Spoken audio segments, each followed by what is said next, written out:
Hello.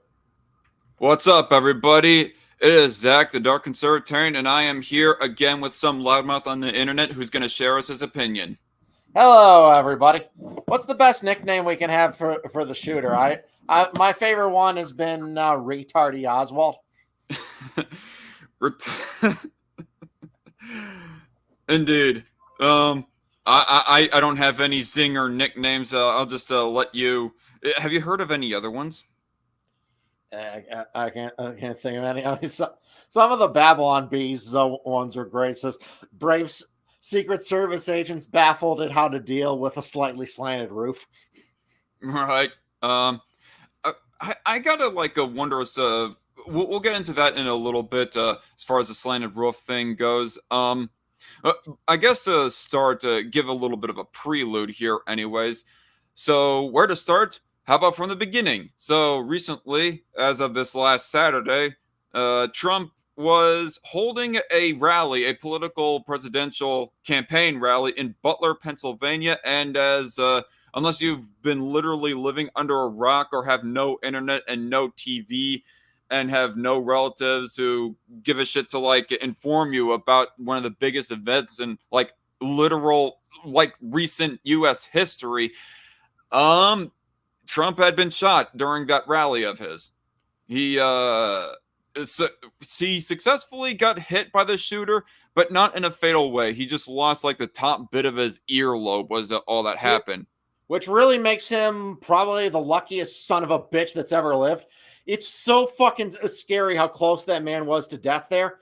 He basically was perfectly in the line of sight for an instant kill, where he would have just had his head explode on TV. There would have high definition videos of a former president of the United States, his head exploding right there on camera. But he avoided that just by turning his head to the left to look at his screen right as the bullet whizzed past. Yeah. Speaking of that, I feel like it's fair that I do show this here just for context sake, because recently this is a new thing that I did not hear of until now, and that is close-up footage reveals Thomas Crooks' shot was perfectly centered on Trump's head. Trump's head tilt to look at a screen graphic and leaning into the microphone saved his life. The footage was captured just seconds before the shot. Yeah. At first, I thought it was possible that the guy was just that bad of a shot, and I don't know, maybe he did not perfectly zero his weapon. Well, that's why for the assassinations, they actually don't recommend aiming for the head. They recommend aiming for the chest because it's much easier. There's much less room for error from a long distance. Right, of course. So if he had aimed for Trump's heart instead of his head, he actually probably would have succeeded in killing him. Yeah, except the guy just had to get his iconic imagery right there, I guess. Yeah. He wanted to do the whole Thanos thing. Yeah, I went for the head. Yep. All right. 1 second. We have a long time not seen guest up until now. Incredible Laspy, what's up? Hello. Not much. How you guys doing? I'm doing pretty good, honestly. Okay, all things considered, but goddamn, look, I was freaked out by current events, and anyone who knows me knows that I have absolutely zero love for Donald Trump. I am a proud never Trumper, even though I lean right. Oh, really? I'm shocked. Yeah, I think Trump's a fucking asshole, and if he had died a natural death in his sleep, I wouldn't mourn him. But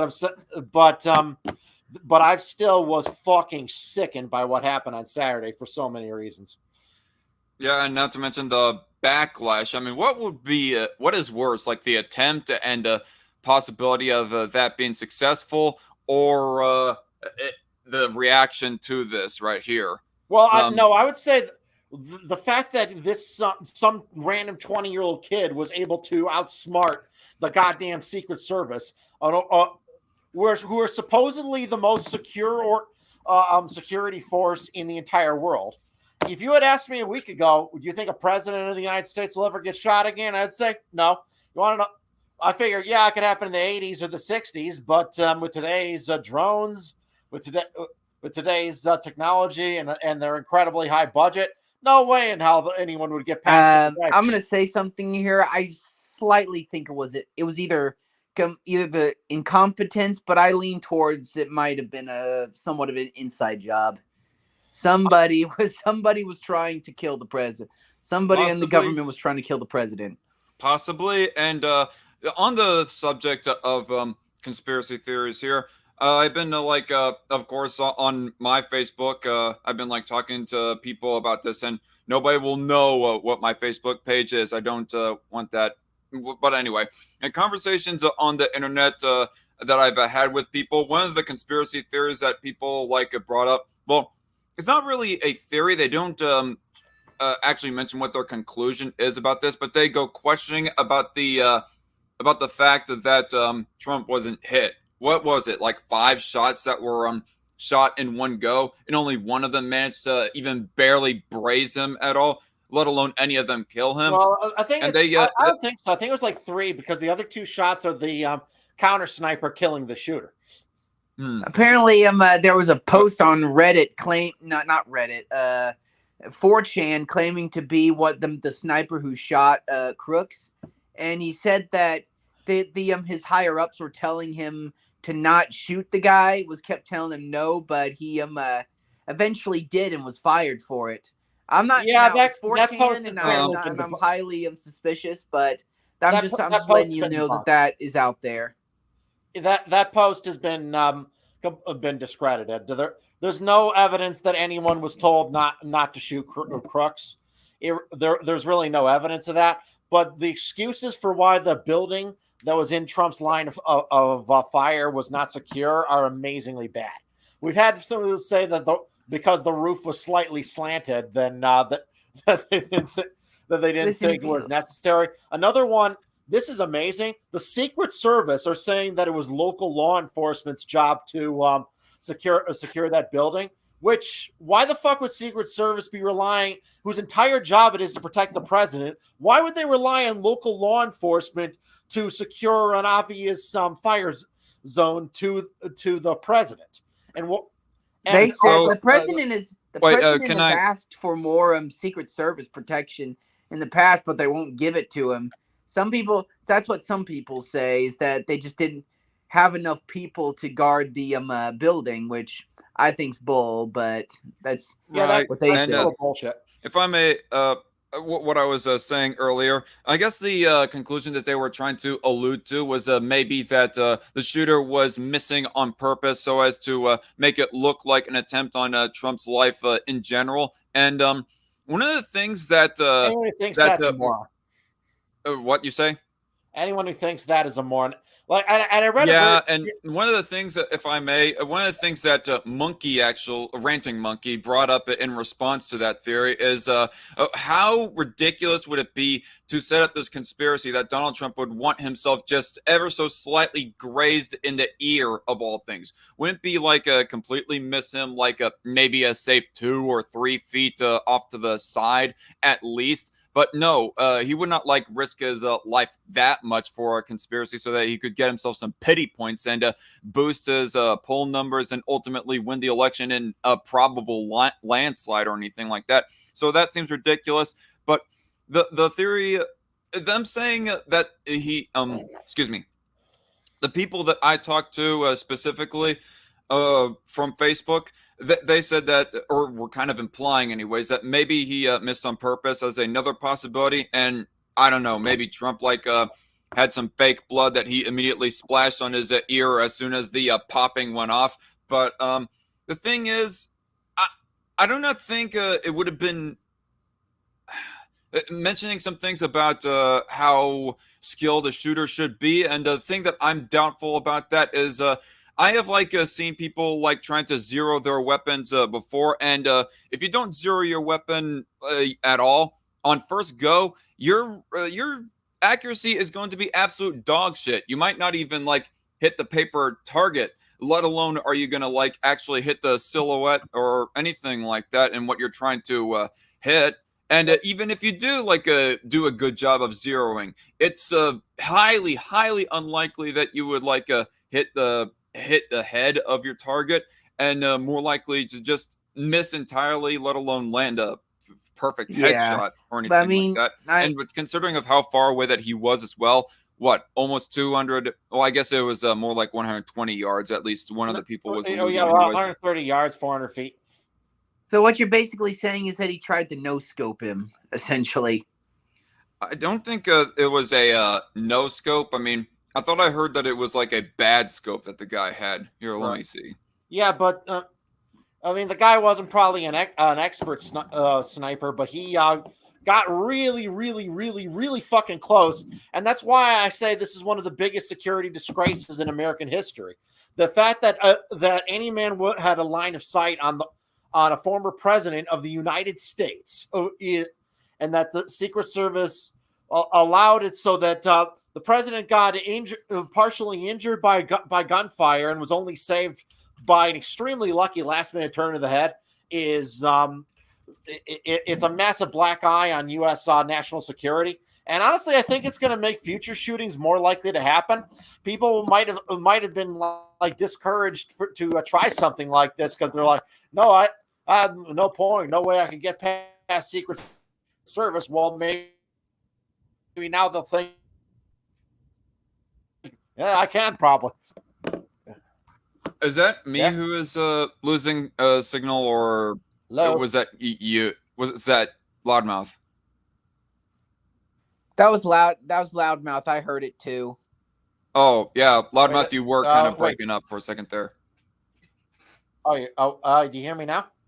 Yeah, I can hear you. You were just slightly roboting. I think people might have like vaguely heard the point. One of the things that is why it was the biggest disgrace in in national history. I was saying that it made future shootings more likely to happen because people might have been discouraged to try something like this because they'll think couldn't possibly get past Secret Service. Now they know that they probably can after this. You do know the entire for a lot of foreign governments are probably going to seize on this to make fun of us, which I wouldn't blame them for it, because this is truly a failure on part of the American government to properly defend a former president. I mean, they're going to be making cartoons and stuff. They're going to be saying, look, they can't even defend their own president. What makes you think they can defend their country? Which is pretty humiliating. So, but still, he didn't die, which is good.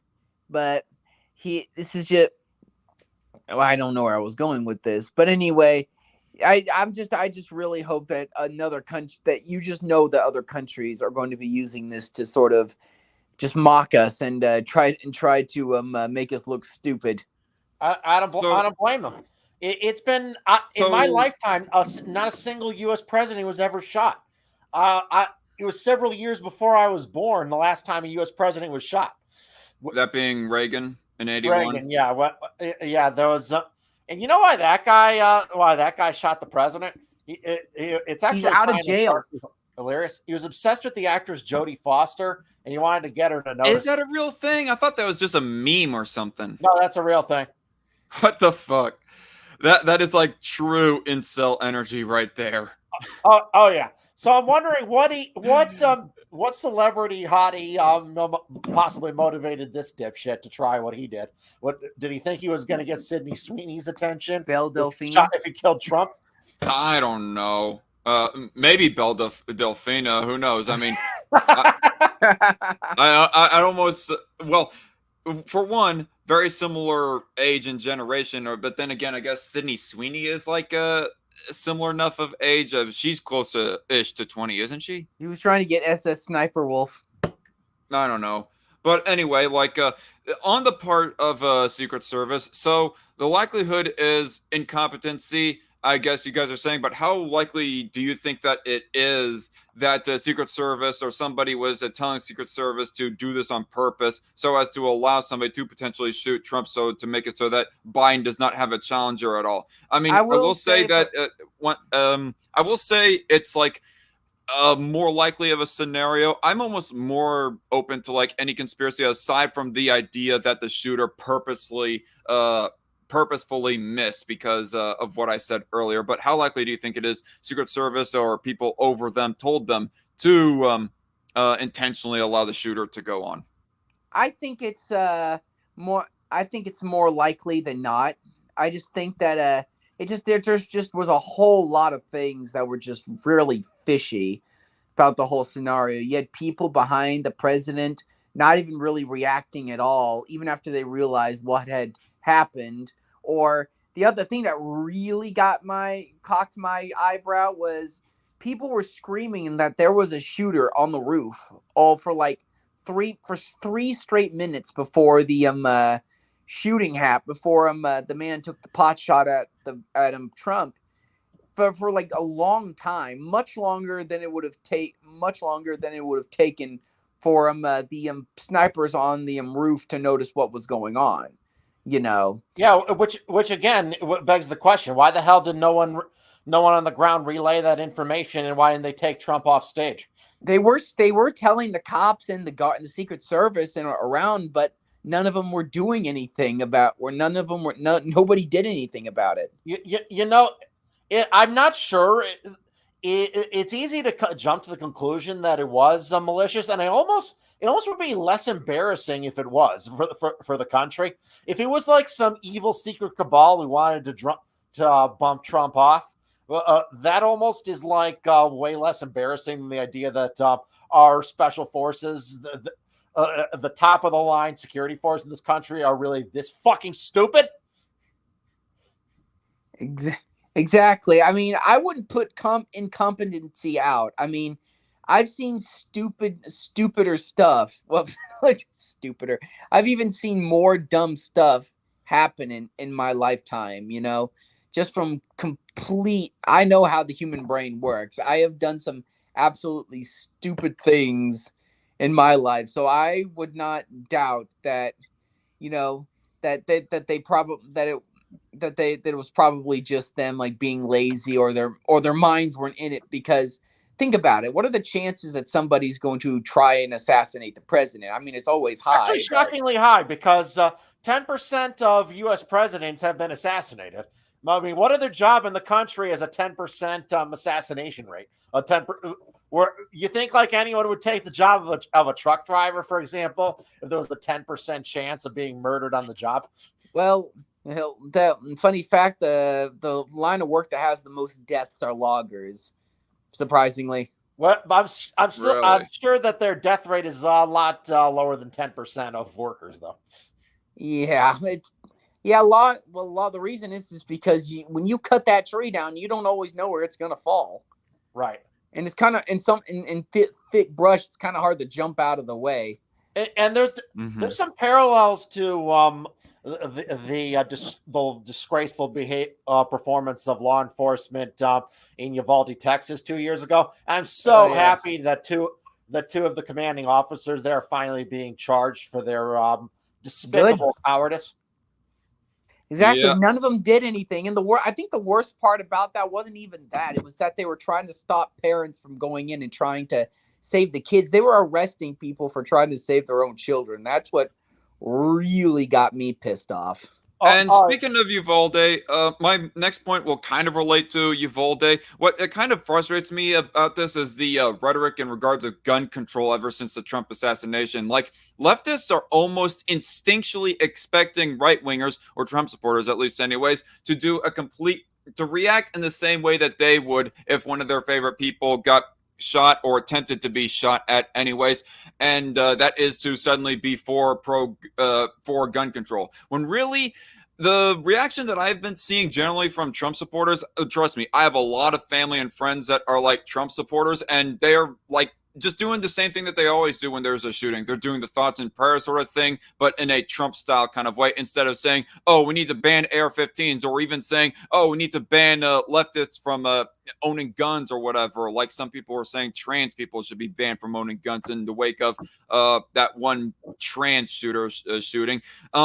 The rhetoric seems to be more on the blame of law enforcement, in this case, Secret Service, just like the Uvalde stuff. Like, they're using the Uvalde argument. This isn't even remotely an issue of guns. It's more of an issue of the people that are supposed to protect these appropriate victims. The fact that they did not do their job is why that people are dead or hurt or otherwise, not because of anybody being allowed to own a gun, or innocent people anyways. I remember you remember Braving Ruin? As much as that guy might have been a bad person, but he still did make a decent point in one of his videos that I watched a long time ago, where he said, America, we live in a state of authoritarian mismanagement is what I would put it. Like, we have a whole, like, people say, oh, when a crime happens to call the cops, but very often there's no cops available, or they don't properly handle it. But if you take matters into your own hands and try to take care of it on your own accord, you'll oftentimes get in more trouble than the criminal did. I remember there was this one video of this one guy who got him. I mean, we can talk about Kyle Rittenhouse, but there was another video of a guy who was attacked by another man in a parking lot, and he managed to subdue the guy, shove him. They called the cops, while the other guy managed to subdue him, shove him to the ground. But the cops arrested him because when the guy was on the ground, he kicked him to keep him down, so he didn't try to get back up and try something. And the cops arrested him for that. So it seems like it's the same thing around. Crime goes up, and then everybody, complains about the crime. But when somebody finally does something about it, everybody, the police and the government comes out and goes, you do not have the right to take matters into your own hands. Well, I'm like, well, if you don't want people to take matters into your own hands, do your freaking job correctly, you pricks. And to their own hands. Right. Well, even though the results of the Uvalde shooting are obviously far more tragic, every single one of those children lives, in my view, are worth far more than Donald Trump says. Sorry, not sorry. Agreed. So the result was more tragic, but this is still kind of more disgraceful for the country, because at least the guys that initially fucked up in Uvalde, they weren't like United States Special Forces. They were like small town. They weren't even like the cops that were devoted to the town. They were like deputies of the school district. So basically, they were just kind of low-level bums who got a job that they obviously weren't qualified for. And then when shit went down, when there was a serious situation, they ran around like chickens with their head cut off and didn't know what to do. But at least they were like low-level bums. Whereas even worse than that, the best law enforcement in the country are the ones in the Secret Service. Worse than that, actually, what is more disgraceful than the negligence of their duties is people's reaction. Like, at least with the children, nobody was saying, yeah, shoot the Uvalde students, fuck them. No, people are like saying, I wish that Trump got hit, and any conservative in the future who gets shot and is a supporter of Trump, they probably deserve to get shot, or at least I'm not going to feel any sympathy for them, fuck them, and yada, yada, yada. Destiny being a pretty good example of that, and so forth. I mean, you can. There has been a lot of sanctimony on both sides. For example, one annoying position I've seen from MAGA-tards is basically saying that, oh, you've been calling Trump a threat to democracy for years, and now you're trying to say you oppose the shooting. Well, you're a hypocrite. If you think Trump's a threat to democracy, then logically it would follow that you should support the shooting. I'm like, no, that's a stupid argument for a lot of different reasons. But for one, you can think Trump is a threat to democracy and still think political assassinations are a worse threat to democracy. So there is absolutely no conflict or hypocrisy in opposing both, in thinking that Trump is a threat to democracy and still saying that trying to murder him is wrong. I kind of disagree with you on one thing, Loudmouth. I don't think Trump was president for 4 years, and our democracy is in no risk. Even if I was saying that if you believe Trump is the thing is, the guy absolutely did disgrace our institutions by refusing to accept his defeat. His position that either I win or the process is illegitimate, and make no mistake, that is absolutely his position. Yeah. Can we democracy? But that doesn't mean I support murdering him. Well, yeah, exactly. We'll save those arguments when we get into the Destiny video, because he kind of jumps almost right into that within the first 20 minutes of the particular video that I have pulled up. But one thing that I want to add about gun rights, actually, I say that no Trump supporter is advocating for gun control in the wake of Trump's attempted assassination, but I say that with the caveat and realizing the possibility that maybe sometime in the near future, maybe the next debate when the issue of guns and his assassination attempt gets brought up in the same breath, that maybe he'll start advocating for gun control more than even he did in his first term. That's the thing that kind of concerns me the most, actually, is that we're going to end up having two people running for office, three people, if you want to call if you want to count RFK, who advocate for gun control. And one of them is going to be pulling a bunch of David Hoggs to try and justify his rhetoric, and that being Trump. We can only hope and pray, that being me and Aspie here more specifically, that he doesn't. Although I will say that if he does advocate for gun control, then I will feel more vindicated than ever before when it came to all the Trump cultists, emphasis on the word cultist, hashtag not all Trump supporters, who gone railing against me in a few months ago when I made that video against Sarah Gonzalez and the like. Right. And it always has to be noted in the shooting, Trump was not the only victim. A 50-year-old firefighter was murdered at that rally, protected while shielding his kids. Well, I guess there's shielding his family. Well, I guess if there's one if there's one reason to not believe the conspiracy, that's one, because if they were going to choose somebody to try and assassinate the president, I don't think they would choose somebody with that shit of a shot. Like that kid was apparently. Well, he wasn't that bad of a shot, though. He got really goddamn close. I mean, it wasn't that. Well, I mean, it's pretty easy to get close when you've got a scope. But then again, I think it was just It was just basically a miracle that he survived, because apparently he turned his head just at the right second. Yeah, like I said, it's amazing how lucky he is there. And his reaction, though, in that photograph of him with his fist pumped in front of the American flag, I got to admit that was pretty badass. What it was basically, what that reaction was from Trump, that was a feeling of extreme relief and euphoria that comes from having survived. Most people have not, including myself, have not had a bullet fly by their head. And I've read testimony of survivors of mass shooting. It changes you forever. Having a bullet fly right by your head, or being like that close to death, being literally, in his case, an inch away from death, it makes you a different person. Donald John Trump is a different man today than he was before that happened to him. I guarantee it. Yeah, and of course he rocketed his chances even higher than before to win the election. And really, we can go on about. Actually, I guess I'll save it right now. That's probably a biggest reason why. Actually, no, I'm not going to say that, because it's going to get onto a bigger can of worms. But I would say, is that probably the biggest? Well, actually, how does that affect your feelings about this at all, Loudmouth? Is the fact that somebody attempted to shoot him, and the fact that this boosts his chances up. The fact that this happened anyways, does that crap? How am I trying to word this? Does it affect?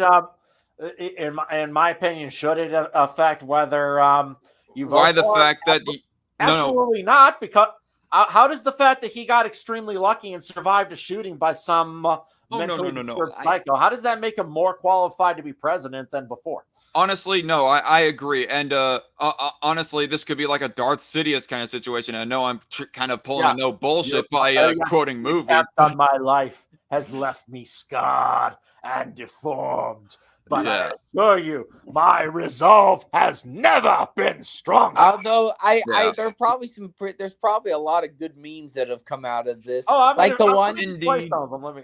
favorite one was the Boogie one, when Boogie shot that gun into the air and it said the bullet finally came down. This definitely does not make me more pro-Trump than before. It makes other Trump supporters more Trump than ever before.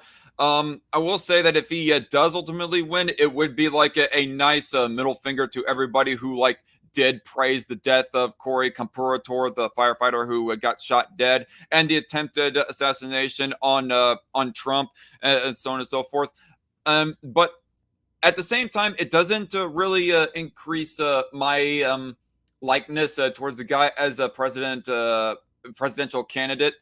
But I will say, if he does come out of this advocating for more gun control, it will actually make me even less likely to vote for him, if not completely cancel out my vote entirely, regardless of the fact that he was the attempted victim of a shooting. Yeah, Donald Trump is kind of like black licorice. You either really like him or you really don't. Yeah. No, the who thing the that hell I likes was trying black to licorice anyway? Who possibly likes that crap? That is the most disgusting. I don't really mind it personally. I think Loudmouth might have had a weak connection, and we lost him. Oh, he got yeeted himself. Loudmouth, come back. And we'll wait for a bit for him here. The question I was trying to ask him was not does this make him more likely to vote for Trump? Okay. So the actual question that I was trying to he has returned. I was trying to do a screen share. Let's see. I'm trying to. Oh, you're trying to do a screen share? Yeah, and it fucked up on me. Okay. While you're doing that, the question that I was trying to ask was not does this make you more likely wanting to vote for him, but the fact that this happened and it makes his chances of winning more likely. Yeah, this one here. They don't know I'm on the roof. Do you hear something? Nope. Yep, that means. Yeah, you posted that in the chat. Yeah, in the Discord in the Twitter DMs. But I thought that was pretty funny. The fact that because I know that you Loudmouth did not really want to. Well, I don't know. You might be kind of apathetic on whether that he or Biden wins, but you've been kind of going back and forth on that, I guess. But the fact that this elevates his chance of winning does that play at all into the reasoning as to why you wish that this had never happened? That was what I was trying to ask earlier. Kinda, I guess, maybe a little bit, but I'm mostly just fucking angry that my country was embarrassed before the world like that. I expect better from my country and our so-called special forces. Right. And I will say, I've gone criticizing the left and their toxicity, but at the same time, this will embolden the Trump supporters in my life to want to rub stuff in my face, to go saying, oh, see, this goes to show that he is truly God's chosen, and therefore that's why I think that you should vote for him, and yada yada yada. I can already hear the arguments right now. It's just a matter of time of when and those arguments are idiotic, because I'm like, if God wanted to protect Trump, wouldn't a much more efficient way to do it would be just to have the shooter's gun jam? Instead of having a bullet whiz by his head, take off part of his ear, and kill one of his supporters and seriously injure another. It probably would put forth the argument that maybe the reason why he wanted this to happen was so as to elevate his chances to win to save the country or he left some kids without a father to help Trump win. There's better ways that he could do that if you're the almighty creator of the universe. Yeah, I definitely don't personally abide to those arguments. In fact, I will almost say there is a possibility that either he could be like some pro-Christ type of figure, as the evangelicals want to say, the more tradcon types want to say, but at the same time, there is a possibility that this might just make him even more charismatic and lovable to the average eye, to where that could be building up to him being, and excuse my nuclear take right here, the Antichrist. There is that possibility, my fellow Christians. Maybe he is if that actually turns out to be the case, don't be absolutely shit your pants surprised if he does initiate some kind of mark of the beast type of thing to where that you are mandated to wear on either your forehead or your right hand. And maybe the MAGA hat is the mark of the beast. Oh, well, what's the right hand alternative to that? I don't know, maybe a Trump wristband. Maybe a MAGA wristband would be that, and and maybe the MAGA hat is the mark of the beast. A MAGA hat can't be a mark of the beast, because the mark of the beast is actually a part of you. You know, you can't remove it. And it's supposed to be for Frankie as well. So, yeah, you know. Oh, yeah. Okay, yeah. We get it, and I wasn't going to expound on it until Aspie's autistic ass decided to expound on that joke. Hey, here I'm not the only one with Asperger's in this room here, buddy. Yeah. Okay. Another good comic Yeah, I you're really right. liked came from Stone Toss on it. It had the, sorry, did I get? By the way, Aspie, could you like upload a profile picture for your your this one that has the icon shooter, here? You're a threat to democracy. Honestly, I don't see if what is supposed to be. You're muted, Aspie. Would you rather just me turn on my camera? Well, not necessarily. I mean, I guess I don't have a profile picture, bro. So on your phone to upload to there or anything like that. no. Okay, never mind. You don't have to. I mean, do what you will. Yeah. It was just a little suggestion, but honestly, I kind of failed to like get the to get the humor of that Stone Toss comment. I guess the joke is supposed to be that the shooter. Well, he's pointing a gun at the guy who says vote. Basically, it's meant to like mock both the shooter as well as anyone who supports the shooter, like saying, "No, you guys are a threat to democracy here. You're literally trying to kill a political candidate." I'd say that's more of a threat to democracy. And what good is democracy if it requires political assassinations to function? Mm-hmm. Well, hey, I kind of does bother me sometimes because I'm sure you've heard this many times. We're not a democracy; we're a democratic republic. So, kind of a democracy, not fully, not 100%, but. And yes, I know Stone Toss has a lot of views that I don't support, but I'm saying that comic though does really make the point really well. The problem with Stone Toss is he does simp for a lot of, he will oftentimes simp for like certain totalitarian states like China. Like, and another biggest problem with him is he obviously hates Jews, and that's another thing. The dumbest takes on this like from the Nick Fuentes types, trying to blame Israel for it. Why the fuck would Israel want to assassinate the most pro-Israel president in history? It makes no sense.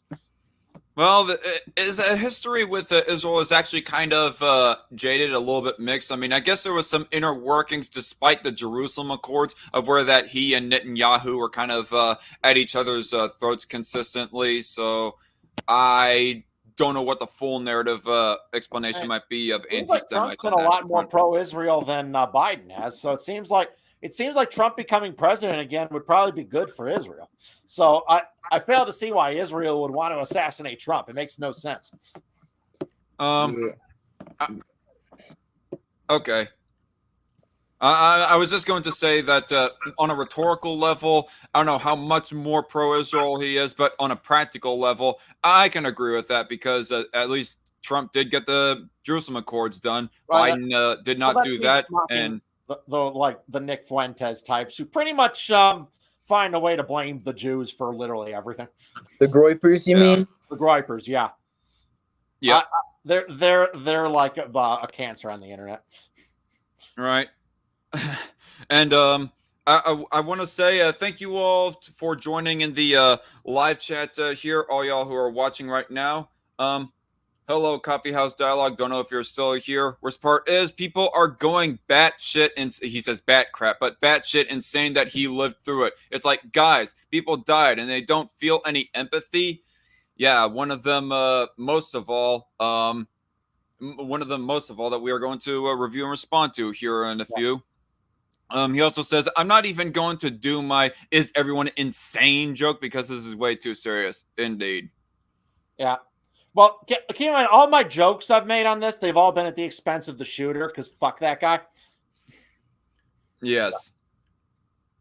Violent criminals are open season. Cyrus the Elder says, I support Destiny being canceled. Why not? Why not? Don't let a boomer get that. I don't know if I don't necessarily support canceling Destiny. I don't even think canceling is required necessarily because he's getting a whole lot of coverage in regards of people like covering his comments and responding to them in a rather substantive way and not necessarily a pro cancellation, let's fire him kind of way or anything like that. Although I will say that if he ends up like dropping in subscribers, then good. I mean, he definitely says that he doesn't want any more conservatives subscribe to him anymore. Well, yeah, fuck him. Jump awesome. I don't know what that's in reference to. Didn't two innocent people that die in this rally? Wait, I think it was just one crowd. I thought I heard someone else was injured, but I only thought one person died, one innocent person. One and two injured. Yeah.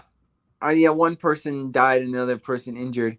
Oh, by the way, just a side note, I figured out that you remember Worski? He's still on the internet. I forget that he exists, to be honest. Yeah, I just find it funny that he still has none of the subscribers he used to have. So, yeah. I mean, the guy had an awesome career and he threw it away. So I'm like, I just wash my hands of that. Yeah.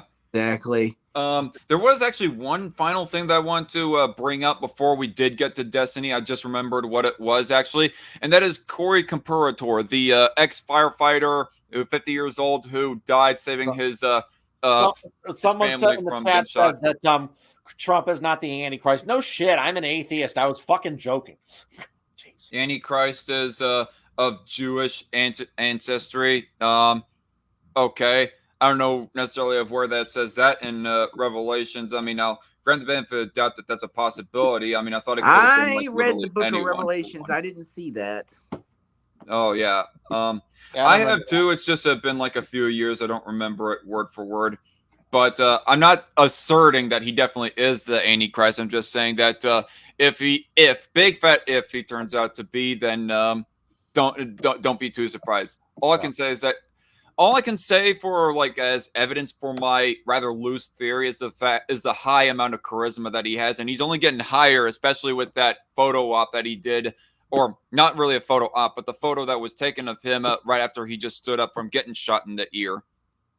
But anyway, Corey Comperator got shot. One of the things we're going to talk about this before getting into Destiny, mostly because the segment that I want to respond to, I don't think he mentions him.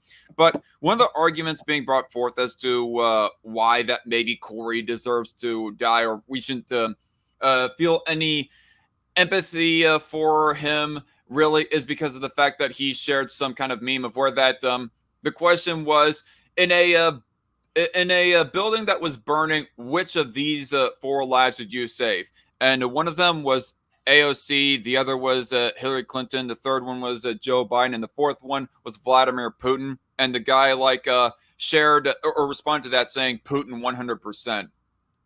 Which is a stupid thing to say, but I'm still not gonna say therefore he deserved to die. Jeez. Yeah, me too. I mean, the fact that Putin is a quasi-enemy of the state, but it's not like they were in a full-on hot war with the guy. And not to mention, despite how I think that is pretty fucking stupid of him to say Putin 100%. I mean, if I had to choose of those 4, personally, I'd say AOC, mostly because she's like the least harmless of the 4 individuals. She might even not last that much longer in the House, because I think she's struggling more and more to get reelected, but I'm not so sure. Yeah, I'll actually look into that. Her district, her district's far left enough that a Republican can't win. Yeah, that's a funny thing. I find it hilarious that it's kind of so the Ukrainian war is just something that everybody seems to have just kind of forgotten about, just like COVID. Yeah. Well, actually, I was going to bring up another idiotic take was from Senator Josh Hawley, who basically gets angry about we can afford to fund Ukraine, but we can't afford to protect our presidents. I'm like, fuck off, Josh Hawley. That is blaming Ukraine for this is stupid as fuck. Giving money to Ukraine has nothing to do with why the Secret Service fucked up here.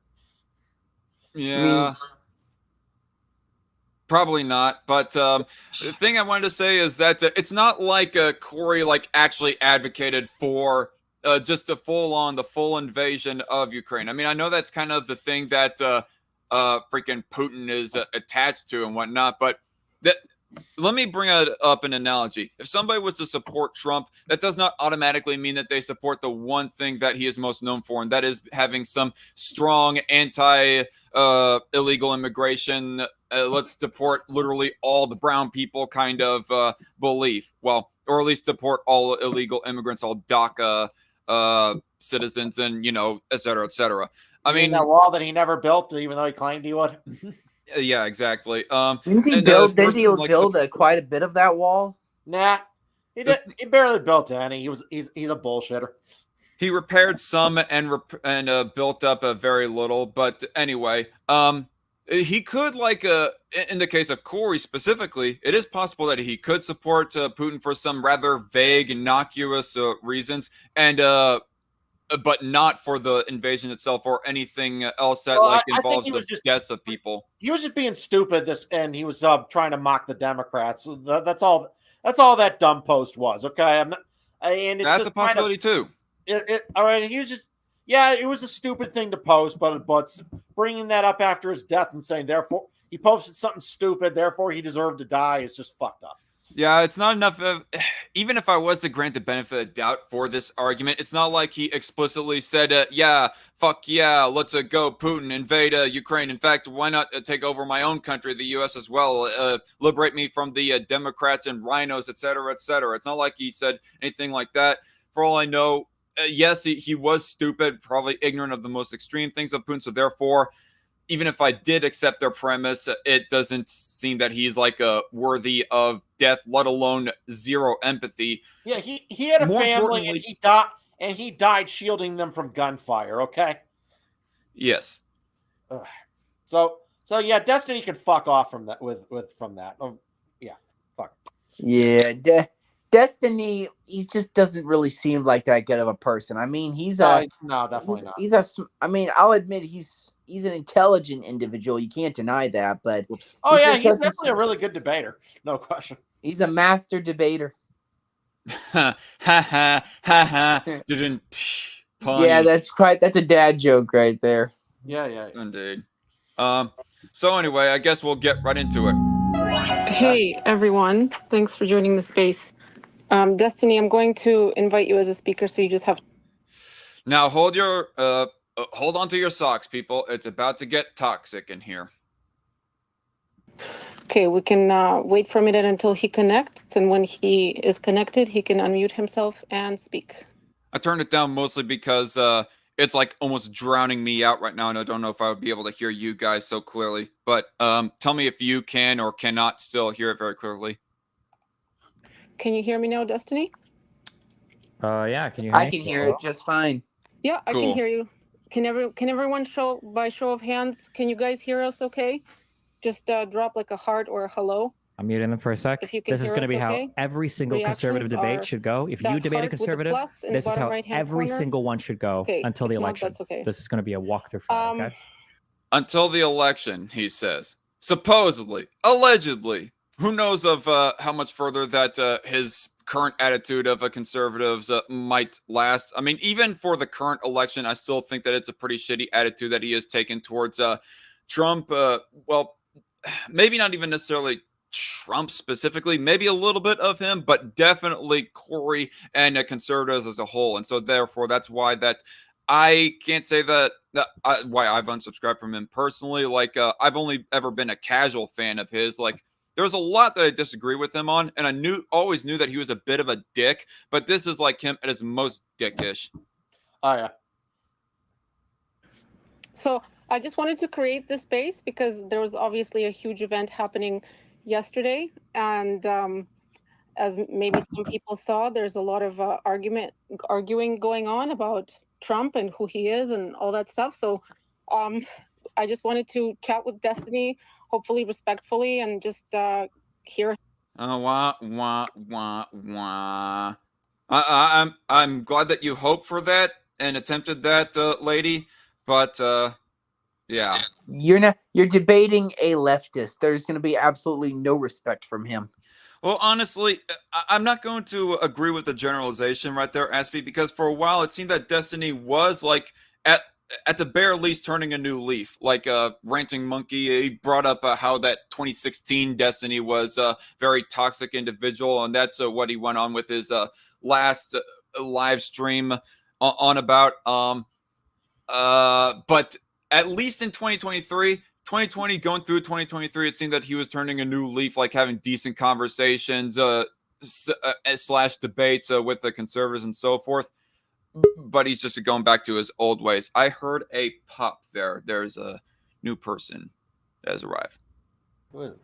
Hey! What's up, Tyler? Hi. Hey guy, oh man, it's been like what 4 It's years. S-Man. What's going on, man? Hey, how's it going? Oh, I'm good. I just got off of work, and I'm just I have 2 more days. It's the middle of the week, but man, I am exhausted. But I'm glad to be home finally. What do you even do anyway? Well, I need to answer that. yeah, I like Just- it though. It's a good job. That's Just all. put it in the chat. Yeah, but Yeah, talk about it one-on-one in private. recent events. What do you think of the fuckery of what happened on Saturday? Yeah. Okay, so let me explain for context how I found out. So I'll start that way. So I was. Yeah, where were you at the event of Trump's assassination? Attempted. On the day of I was nowhere near Pennsylvania. Well, I was in the living room of my home, and I was writing a book, and my fiance, she says, "Hey, did you hear what happened?" And I was like, "No, what happened?" And she says, "Trump got shot." And I looked at her like, "Did he die?" And she's like, "No, he just, it looks like they just got him in the ear." And I'm not gonna lie, it was a tad bit surprising at the time because it's like, this isn't, like there have been people who threaten the president of the United States all the time, but they don't act out on it. But this time someone did. And obviously I condemn the shooting. I'm still not voting for him, but I condemn the shooting. Hello? I think that Joe Biden is screwed. But whether or not the assassination attempt took place, he's screwed. Hey, can you hear me, Skylar? Yeah. Start over your last sentence. You kind of cut out for a moment there. All right. I condemn the assassination attempt. I think it's the wrong way to oppose a presidential candidate. And I think that whether or not this event had taken place, I think Joe Biden is screwed.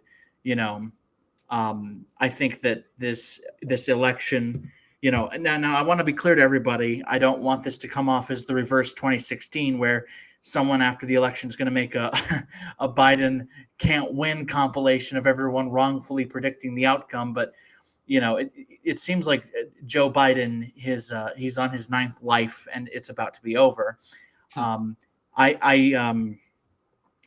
I think, though, that some of the reactions to the assassination attempt are a little unhinged. I think that,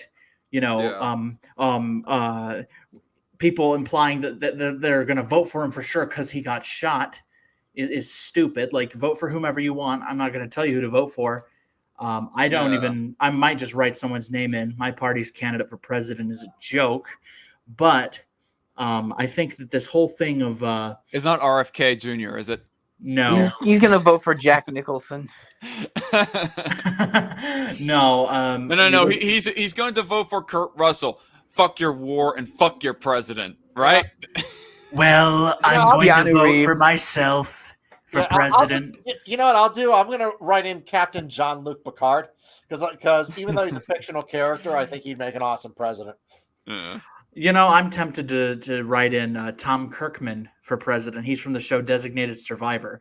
It's an all right show. I understand why they didn't go for a 4th season. I'll just leave it at that. And I want to say very quickly, myself, very quickly, for context sake, full context sake, I'm more likely, sorry to disappoint maybe some of the other people on this stream, possibly more likely going to vote for Trump. It's definitely not going to be Biden. No way, Jose. But at the same time, we haven't seen the full election campaigns fully unfold. We do. Who knows of what Trump might say in the wake of this in the next few months, if he will advocate for fuller gun control than he ever did before, and might lose my vote at that point. But for right now, that is how I currently stand. Well, I mean, people are discounting Biden way too much, or the Democrats way too much, because Trump has plenty of time to screw this up, and he has absolutely many opportunities to do so. Like picking J.D. Vance as his running mate was an idiotic move. The guy has absolutely no appeal. He won in Ohio, a state where a bag of potatoes would have won the election if it were the Republican nominee. He won by 5.8%, whereas the Republican governor, DeWine, won by over 20 points. So Yeah. that shows that he has very little electability outside of the base that Trump already has, which makes him an idiotic pick for the running mate. And will that necessarily doom him? Maybe, maybe not. But I'm saying Trump has plenty of time to screw this up, and a lot of people still don't like him. I think people who are writing this election off this early are being short-sighted. It could go either way. I would also add to that I mean, this election's frustrating because it seems like even the third-party candidates are kind of a joke. I mean, my party, the Libertarian Party, put up Chase Oliver for president. I'm not voting for him.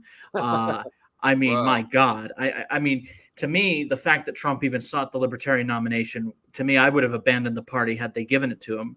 I think that What's this, back in 2000 or something?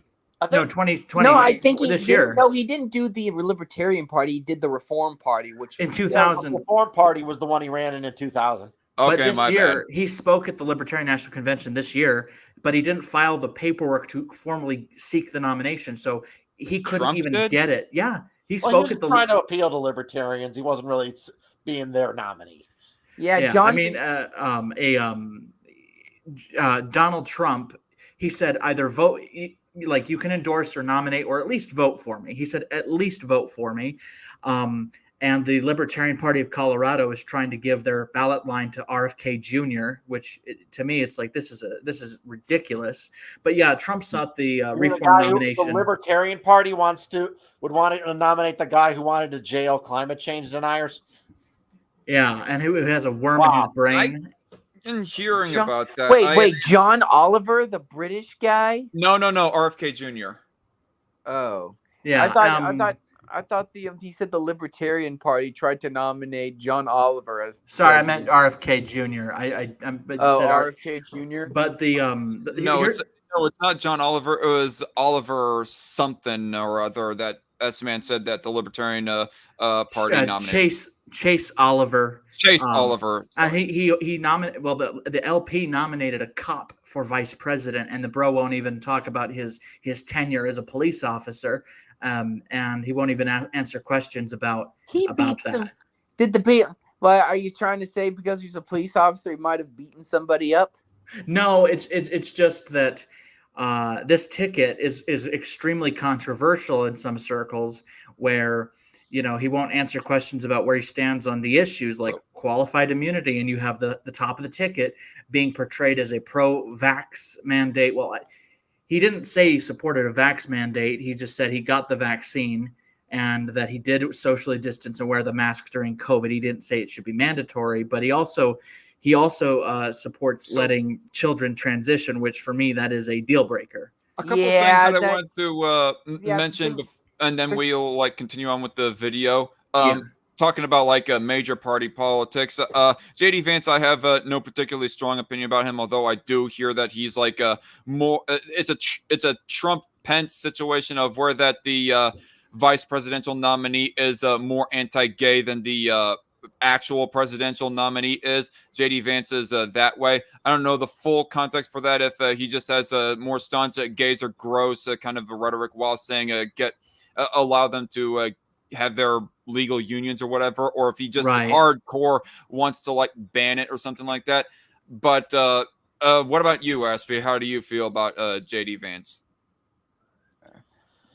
JD Vance, I think he looks like a good guy to me. I read something in the Wikipedia that he was a former Protestant who converted to Catholicism. But overall, the guy looks like a pretty stand-up guy. And one more thing, I'd like to say, there's no such thing as an LGBTQ child. I said it, and I will say it again. You're not wrong. I'm not going to go as far as to call someone a groomer over the issue, but I would not let them near my kid. And as for JD Vance, I mean, this guy has the kind of the charisma of Jeb Bush and the ideological integrity of Hillary Clinton. This guy 8 years ago said that Donald Trump was America's Hitler. He said that people who impression of otherwise, because Aircraft Sparky seems to be impressed by him on a rhetoric level. Democrats are going to have a field day playing old like clips or statements of J.D. Vance when he was a never Trumper and hated Trump. Yeah, because he called Donald Trump America's Hitler. I don't know if I could. I don't think I could forgive someone if they refer to me that way. He said that anyone who voted for Trump was an idiot, and now he's going to be asking for the votes of at least 70 million Americans who are going to vote for Donald Trump, no matter what. Yeah, there's so many reasons Vance was a terrible pick. That is so hilarious to me. And for me, he's just too protectionist. I think it's sad that Joe Biden and Donald Trump are going to go down this path of protectionism. And you don't think tariffs are a good idea? I'm a free trade advocate. I'm not saying like slash it to the bone. I understand that. We still get revenue from it, but I'd rather. This is a little bit of a side tangent and kind of irrelevant. Oh yeah, I can talk about it another time. Yeah, I do want to take it back to the video that we are responding to right now. So we ready? Go ahead. All right. His thoughts about why he says the things that he does about Trump, and maybe share some of my own thoughts. Maybe he'll dance circles around me, maybe not, because he's a very skilled debater. You will see that he absolutely does. Not that I'm saying that Destiny is right or anything, but I kind of pity the girl, as I'll explain later. I'm not a live streamer. He does this for a living. This is just a hobby of mine. So thanks, Destiny, for coming on and chatting. And where did you want to start? Yeah, I guess firstly, wait, so what is your current political... And I'm going to pause often because I don't want to chance the possibility of copyright infringement for just playing whole entire 5-minute segments of this video or anything like that. And by all means, you guys know the rules. You've been on the show before. That if there's a point you want pause, by all means, say that. Okay. Affiliation. Or who do you support or whatever, I'm in Canada. I'm actually in Canada. I don't know if you know that about me. I'm in Canada and I'm conservative. In Canada and you're conservative. Okay, so I can assume that you support Donald Trump or whatever? Yeah, I think he did it pause when he was good. I think the problem already with this early part is there's an obvious disconnect between the Tories in Canada and the Republicans in the United States. I mean, Canada is a pretty left-leaning country, so I think just making that assumption is kind of flawed. I think it's kind of like, who we elect as president can affect our neighbors in the North and South, indirectly. But I think sometimes just assuming that if they're right of center, they automatically have to be MAGA all the way or something. I just don't understand why people make that assumption. Well, the thing is that Destiny does not even have just a problem with exclusively people who are MAGA all the way. He has a problem with definitely Trump supporters as an entirety, be it casual, cultish, or otherwise. He might even have a problem with conservatives at large. But he kind of said some things that are friendly about Never Trumpers specifically, or at least amicable to actual full-on Never Trumpers. But anybody anyways. I just think that for a man, an alleged man by the name of Destiny, we shouldn't be surprised that he behaves the way he does sometimes. Yeah. President. I don't think he's the monster that people make him out to be, or the criminal that people make him out to be. I think, as brash as he is and some of the things that he says in a bombastic Trump way, I don't think he's as bad as the media tries really, really hard to portray him. Okay. Do you acknowledge that he led an insurrection against the U.S. government and he tried to steal power? I don't. Give a little prelude and explanation to you guys. This is the very crux as to why that he says fuck conservatives, we should be mocking them and hating them, and that they're all idiots. And even there's even one clip that I listened to fairly recently within the recent few days where he says that conservatives, especially those who support Trump, are subhuman garbage now. Whereas a few months ago, he wasn't saying that so much. He was saying that conservatives are a bunch of ignorant, dumb children, which that was one thing that was pretty dickish, but at least it wasn't like subhuman garbage and evil like stuff that he's saying like right now. Now he's saying stuff about conservatives, which would make Vaush blush.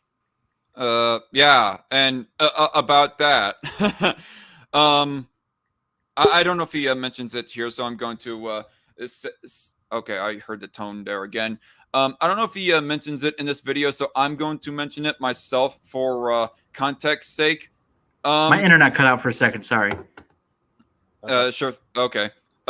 He says that anybody who gets a shot at a Trump rally and is cheering on Trump, that they should like not be pitied, or his attitude between his tweets and everything else is that he's acting like conservatives, Trump supporters specifically, are undeserving of the right to life, mainly because of the fact that they are quote unquote supporting an insurrectionist. And yeah, it's like just one very small baby step away from the thing that he criticized Vosh for about a year or two ago. And that was Vosh was saying that Trumpists, conservatives, definitely patriot prayer type of people, that they should just be shot. That leftists should arm themselves to just openly shoot them if they go marching around the streets like at all, protesting, etc. And Destiny's reaction to that was Jesus Christ, and now here we are, just a year and a half later. He's all like a baby step never away from good to.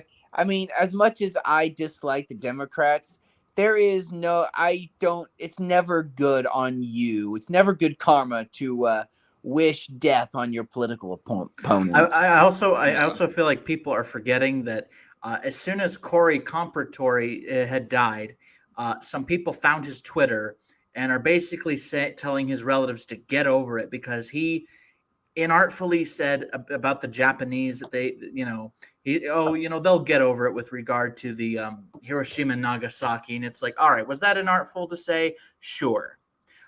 Does that mean that he deserved to take a bullet at a rally and to die? No. And I think that I'll admit he definitely didn't deserve it, but I will say that hearing about him like being a Putin supporter definitely did take me aback a little bit, and the fact that I guess there's also that to his name, like saying they'll get over it, referring to the A-bombs dropped on Japan. That takes me aback a little bit as well. Like, yeah, I'm still ultimately kind of sad for the guy, and more importantly, I'm sad for his family, but at the same time, still. I mean, I saw it as kind of like, you're a prick, but I think that, I mean, like 4 years ago, I'll admit I was very much an angry person and probably would have said, well, he deserved it. But in the 4 years since, it's like, no, that would be wrong. Like, yeah, he's inartful, but hey, if everyone who's inartful would deserve to die, then we'd be building a lot more cemeteries. And I don't know how that tweet was, but what are the chances that he would probably look back on that and say, I don't agree with having said that. I also want to say, for context's sake, as far as like saying that people are undeserving of the right to life, or even that we should go out of our way and kill them or whatever, but political opposition, namely, everybody who's like paid attention to me should know that I have been outspoken against the idea of just en masse, indiscriminately killing communists just for their beliefs. I've like argued with people within Don the Pleb's fan base on that. I've argued with I think a little bit with Don the Pleb himself on that actually too. And I've argued against the idea that I don't think anybody has gone so far yet to say that Democrats should just be indiscriminately killed. There's a lot of people who say that about communists. I don't agree with that. I think that's a very small minority, but I think it's an even smaller minority of people who say that we should just line up Democrats. Aside from maybe politicians, I don't know what percentage of Republican voting base that makes up, actually. People who just want to like kill all Democratic politicians, but Democratic voters. I mean, there are some people who go on to say that the left are pedophiles, referring to old drama myself now. and maybe that is like a baby step away from saying that all leftists should be killed as well. But as a whole, Republican voters, conservatives, anybody and everybody on the right, is there anybody who is like actually advocating for the mass indiscriminate killing of Democrats, leftists, or even politicians of if these? they do, they'll get a bit. Well, They'll get a visit from Biden's GOJ. Hold on. No, if they do, they normally they normally get a visit by the Secret Service, but who knows if that's true anymore? Maybe they'll be like, so you said some major threats on the internet. Well, here's we're gonna mail you some blueprints of where Trump's next speech is. Well, first off, if you ever the one thing is that you should always be very careful what you say in chats on social media, because there's been a couple of guys who have shot people in protesters in self-defense, like they were getting attacked, and they killed them, and because they said, if somebody attacked me like that, because they said some shit on them Facebook or whatever, they get they've been thrown into the slammer. This will happen in Texas. That Garrett, that guy. This will happen in Biden's America. This will happen in my America. It will happen in DarkCon's America. By the way, I don't think I don't ever think I really got. I'm sorry. I guess I should just call you Skylar now. Skylar, I never really got your opinion on him. Rittenhouse. Do you remember that?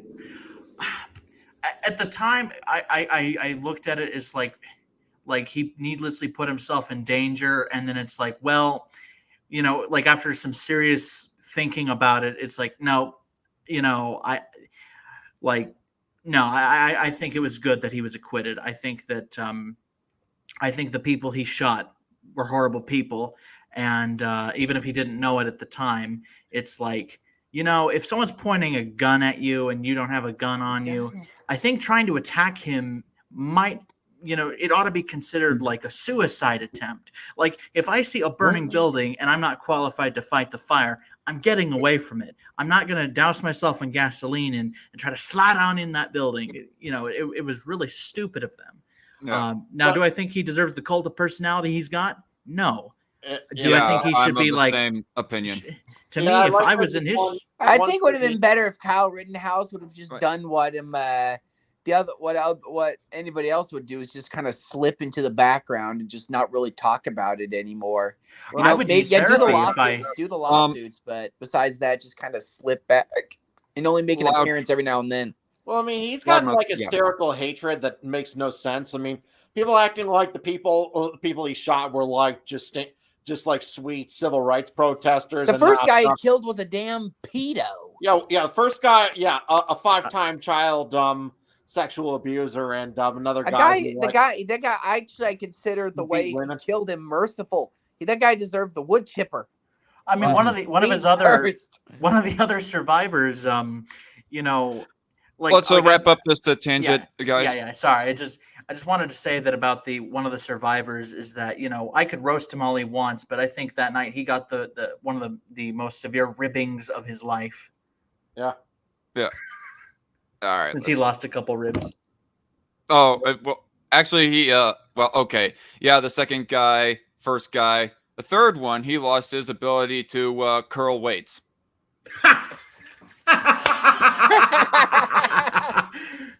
That seems like it weighs on him heavily. Yeah. Anyway. Damn. I always thought you were going to say he lost his ability to whack it, but... Well, okay. Seeing as I'm a conservative, I think I'm not too against him losing the ability to fap it. But the fact that he's not able to go to the gym anymore, that is the part that makes me legitimately feel sad for him. Yeah, I like the fact that he got ran over by some criminal last year. And I'm like, damn, dude, did Darrell Brooks get out of prison early? Anyway, let's move on. I don't think he did that. I don't see evidence of him saying he incited an insurrection. I think I watched him call for peace on video. I saw the tweet that he put out saying we want peace. And I personally have seen it on Facebook myself specifically. I personally haven't seen it on Twitter or video, but anyway.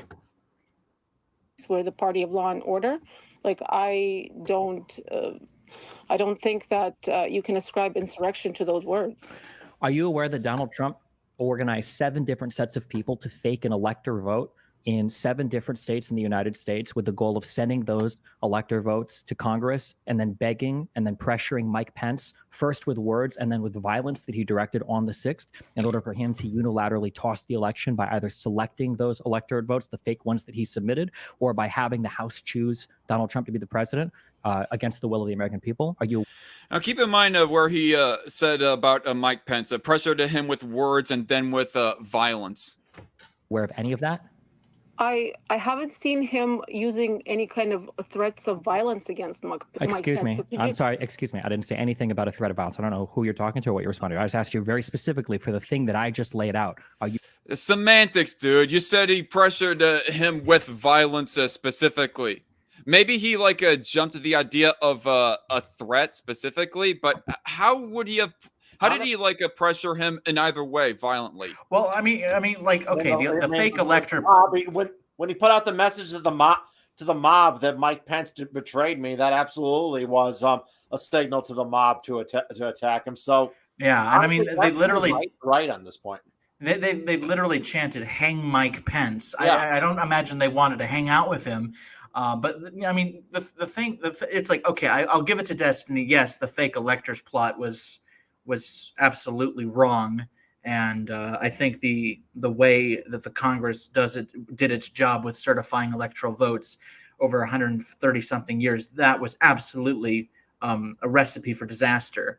But here's my question: how does that? And this is going to be a running theme throughout the 20 minutes even that we watch of this video. What does that have to do with him inciting the insurrection, telling them to go assault the Capitol and stuff like that? Because he tries to connect the two. Well, he doesn't actually connect them, but he assumes that it's connected.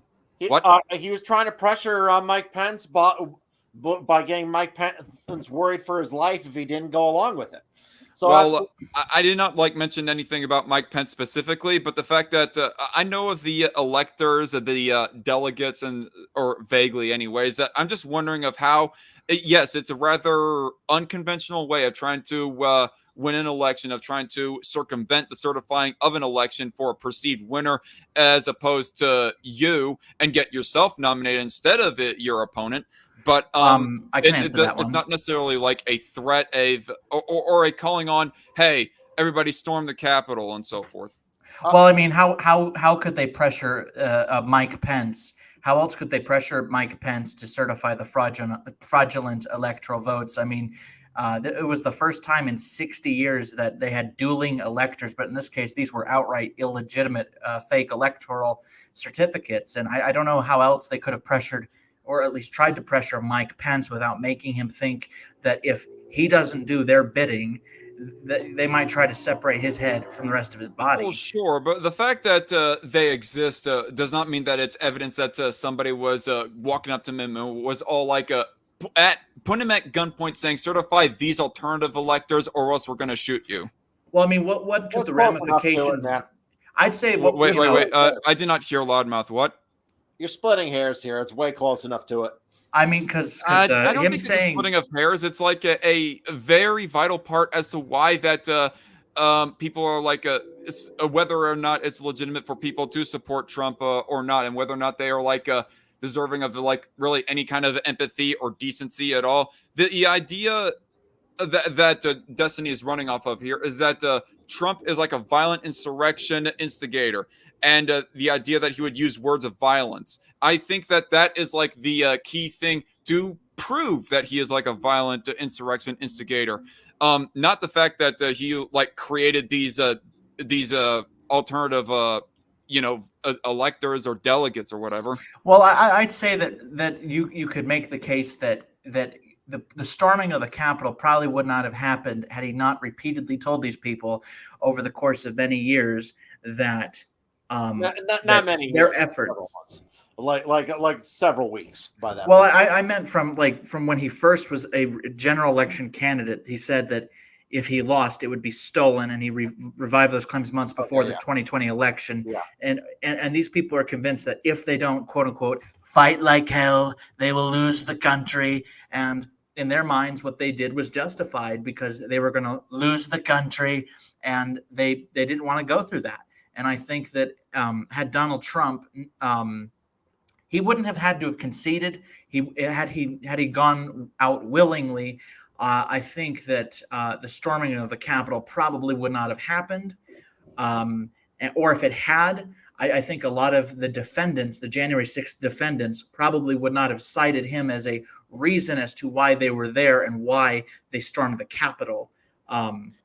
Well, here's the thing: is that Democrats have been spreading out the rhetoric that they're going to lose the country, that America is going to be lost to some kind of theocratic monarcho-fascism or something other like that. And yet, despite all that kind of rhetoric, none of us are saying that, oh, therefore, it's okay that conservatives get treated indecent or even shot or anything like that. So therefore, by on the same token, I don't think that because conservatives are saying that we're going to lose our country to communism or an election is going to be stolen, that therefore that means that conservatives are undeserving of decency or anything like that because of Trump being a basis of those beliefs. Well, I think one can say that people engaging in excessive, or as people younger than me say inexplicably, out-of-pocket rhetoric doesn't mean they deserve to be lined up against the wall or lynched from a tree. I think it means that some people need some therapy and need to get off of the copium, maybe touch some grass outside. Therapy, perhaps, yeah, but a person can get therapy without being treated and told too, for that matter, that they're subhuman garbage. Well, I think you shouldn't call someone, even if you don't like someone. I don't think it's a good idea to call them subhuman garbage.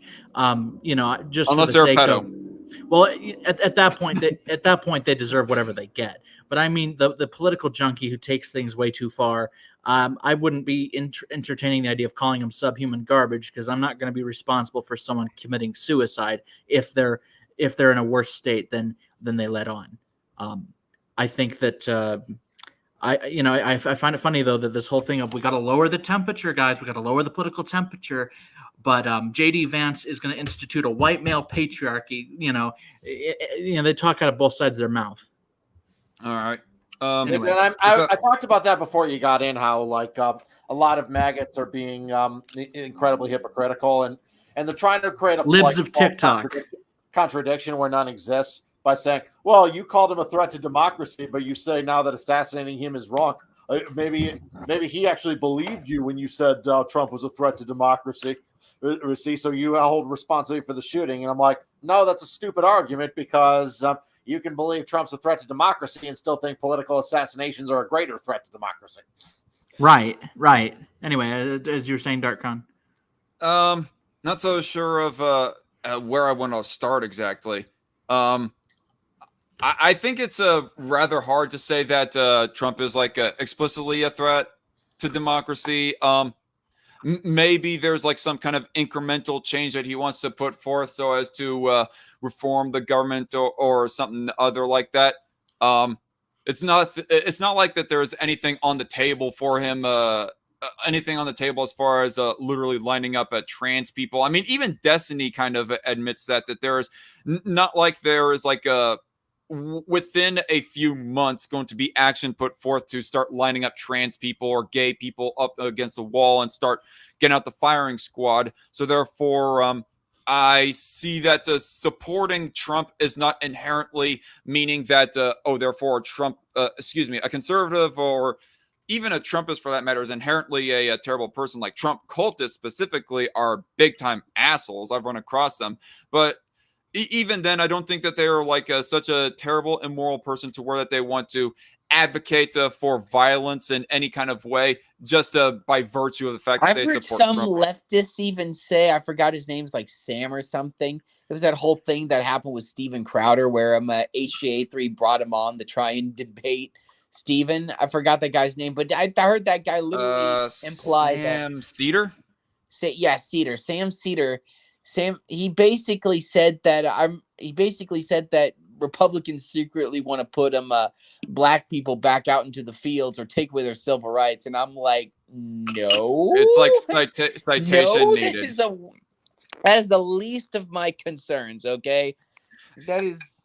Actually, now I kind of vaguely remember what it was that I kind of wanted to ask. It was something that Loudmouth had mentioned earlier. What exactly was the thing about Trump saying, "Oh, everybody get violent at Pence" or whatever? He said that Mike Pence betrayed me. He didn't directly say that people should get violent towards him, but that absolutely was signaling the crowd. Doubtful. You guys might know my beliefs. I don't really buy into dog whistle arguments that heavily, or even stochastic terrorism type of arguments that heavily. Although that is kind of what Destiny is going to run off of. I read about the 7 electors thing, and from the sound of, basically in a nutshell, what I read is that they believe that from a fringe legal theory, that if the states do believe that there is heavy evidence for fraud, that they can that they have the capacity to switch out their electors, which is not true, and it ended up being true. It was a shot. From the sound of it, it sounded like it was a shot in the dark for them. Mm-hmm. And honestly, the mindset that either I win or it was rigged or no defeat can be legitimate isn't just wrong; it's outright psychopathic. That it really is a dangerous mindset for any leader, and nothing that happened on Saturday changes that fact that his mindset is dangerous. I can agree with that to an extent. I will say that Destiny might say some things that you two, Skylar and Loudmouth, might agree with partially, or might just somewhat defend, maybe not fully defend. So we're going to continue on. We're only 3 minutes in. All right, go ahead. Are you aware of any of that? Do you know any of that? I believe you said something about violence. Okay, let me restate. Okay. Okay. Donald All Trump. Yeah, he's just being a pedantic fuck is all. It's real dickish. I hate the smugness of liberals. And the honest truth of the matter is that really Destiny is not the smuggest guy out there, or at least he doesn't sound like it a good chunk of the time anyways, because it's not like I actually watch him. I just listen to him throughout the workday mostly. And that was the biggest reason why I was able to generally stomach listen to him, even if he was saying something I kind of disagree with about how that Republicans are terrible, Republican politicians specifically are evil or whatever. But now that he's taken it up to the point of saying that Trump supporters are evil, maybe even all conservatives, is the thing that, yeah. I mean, he's definitely had his smug moments. I will give that. And this is one of them, but still. I think the left-wing Ben Shapiro. No, I think one of the worst, smuggest liberals I've ever heard is a guy called FD Signifier. He's essentially a black radical. Yeah, he's a black radical is what he is. Okay, but Kyle Kulinski has always been like the smuggest leftist I've ever run across, and I don't think hardly anything will change that. What was you about to say? One of you two said something and then got kind of interrupted by Aspie. I was just going to say that this man here is the left-wing Ben Shapiro in terms of smugness. And well, actually, I got to speak really quickly in order to sound like I'm making a significant point. Okay, I will say on a level of 1 to 10 of smugness, if like 4 or 5 was Ben Shapiro and us 4 right here was like a 2 or a 3, Destiny would be more on a 5, whereas Kyle Kulinski is on like a 9 or something. Anyway. Different sets of people, okay, in 7 different states to send in fake votes, okay, to Congress essentially, in order to pressure Mike Pence, okay. First it was words. Pressure Mike Pence, okay. Well, first it was with words. He begged him to do it behind the scenes multiple times, and Pence said no because he's not a traitor to the country. And then the second time is he called his crowd of people that he gathered on the 6th and then sent them to the Capitol grounds to protest. A protest, not like say storm the Capitol or anything like that. I mean, maybe you can make the argument that saying go ahead and go protest is like setting forth a bad precedent. I'll agree, but then that would be like saying that any and all BLM protests, even the peaceful ones, is setting a bad precedent for that to get out of hand and turn into a riot that burns down every private business in the vicinity. The goal of getting Pence to choose the fake electorate votes that he sent in to Congress. Are you aware of any of that?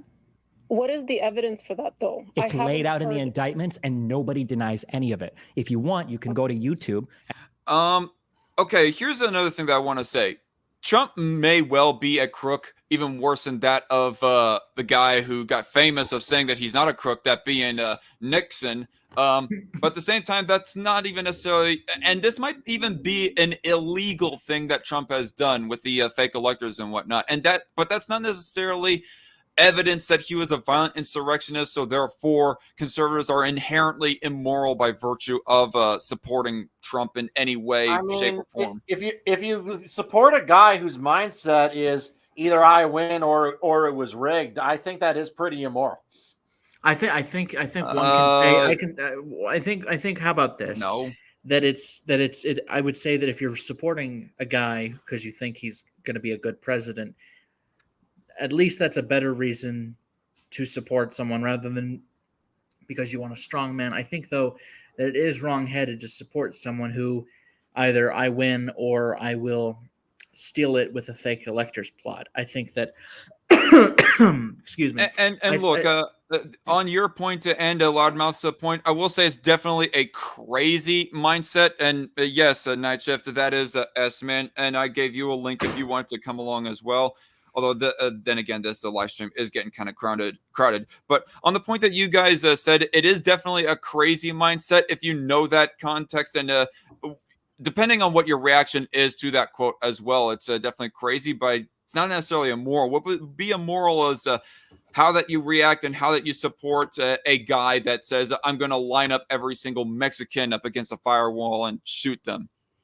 That's kind of weirdly hyperbolic. Yeah, Trump hasn't said anything crazy like that, but he's still done bullshit. Saying just because that Trump's okay because I could think of something worse he could do is kind of a dumb defense. Let me give something that's more realistic, actually. Saying either I win or else the election was rigged is not as immoral as saying we need to overthrow the government because I lost. And if somebody is supporting Trump for the latter reasons, then yeah, that is immoral, especially over the pettiness of him just losing one single election. Yeah, here's the thing. I don't think that's a good way of saying it. I don't think Trump was trying to overthrow the government. I genuinely think that he thought the election was stolen from him. And he thought, well, if they're going to play dirty, I'm going to play dirty as well, which is not good, but in a law or legal kind of way dirty. Good. He had no good reason to think that other than that he can't conceive of the fact that he could lose. And yes. That shows his mindset of his extreme narcissism. Yes. I can agree with that, but here's the thing. People are not like supporting a Trump people are not supporting Trump in literally every single way that and a tactic that he has in trying to get back into the presidency, be it legal shady things or insurrection. People are supporting him right now as a newly as this election goes anyways, not literally newly because he already had one term 4 years ago, but as a newly quote unquote elected guy. But I don't really see. And here's the thing: as I've said before, having a bullet fly by about an inch from your head might change you. Maybe being that close to death might give the man some perspective and really help him see a world above himself. And it might lead to him becoming a better man. But that remains to be seen. Maybe I'm cynical. I honestly. I think it's going to make him double down. I mean, his supporters see him as a living martyr. I think that he's going to take that and he's going to run with it. I know this is cynical, but I seriously, this man is 78 years old and he's had many opportunities through his life to change for the better. And I do not believe he's never had a bullet fly by his head till now. I mean, that's true. But I mean, he did get COVID in 2020, and that's not comparable at all. Well, I meant in terms of where something could have killed him. Not to say that it should have, but it could have. And some people, when they almost die from anything, it makes them take a step back. I mean, I've almost died 3 times in the last year, and each time I would reevaluate. And I'm not saying that it's the same as taking a bullet to the ear. You nearly died 3 times? Almost. Anaphylaxis. It was a whole bunch of medical complications. I will say, if you two are like, I don't know, I don't want to derail you, best man. If you really do badly, I was in a I made my point. If you two want to like hear the fuller story of Skylar's like brush with death, then you can like watch my recent live stream with him from a few months ago. You don't have to scroll for long in order to find it in my catalog. Watch and listen to that if you want to like hear him explain his story and so forth. But I think at this point we unless you guys had something to say about Trump, Destiny, insurrection, legal battles, whatever, I think we'll continue. Yeah, I was just going to say about the insurrection thing is the word sedition was thrown around a lot, and apparently that word fell off pretty quickly. I think you can make a case that it was somewhat seditious to try to seize power that you didn't win. I think you can make the case that was very much so a seditious act. I think, though, that with insurrection, I think it does fit the definition of seditious is. Go on. I'm trying to. The definition is conduct or speech inciting people to rebel against the authority of a state or monarch, which I'm not saying that sedition or insurrection is inherently bad. It's just people doing it for reasons that are frankly ridiculous. Like if you're committing insurrection because the government can kill you and get away with it, that would make sense. But doing it because your preferred politician lost a general election is pathetic. I was about to give the benefit of the doubt. The reason why I was curious about the definition was because maybe seditious means something of a legal methodology or something, but I did not see that in that definition myself. Seditious, was that like how that the judges and so forth that were ruling on Trump were defining it? No, not per se. They didn't really he hasn't been charged with that specifically. Well, then who was the one that was using the word seditious? I'm not defending the mainstream media, but they were the ones who kept throwing the word sedition around. And don't you remember the whole sedition caucus of members of Congress that voted to object to the presidential election results? They kept saying these are seditionists. They were calling themselves seditionists, or the media was saying that. We've had Democrats and we've had a lot of people like raise objection to electors and previous certifications, right. and nowhere were there also. Yeah, it didn't follow from a mob, there wasn't never a serious like plan to use like fake electors there was with Trump. So it's not quite the same thing. But that the Constitution does give senators the right to raise speech and object to certification. That is, so they were following their legal right under the Constitution. Mm-hmm. And I was just but it's the word sedition. The media was describing anyone who objected to the electoral votes as the sedition caucus. I mean, thanks for answering my question. When you watch the live coverage of the general election runoff in Georgia for the Senate race, they refer to those challenging the results as a seditious challenge to the challenging the results. Trump and that freaking nutty lawyer for Nick Sandman said don't vote specifically.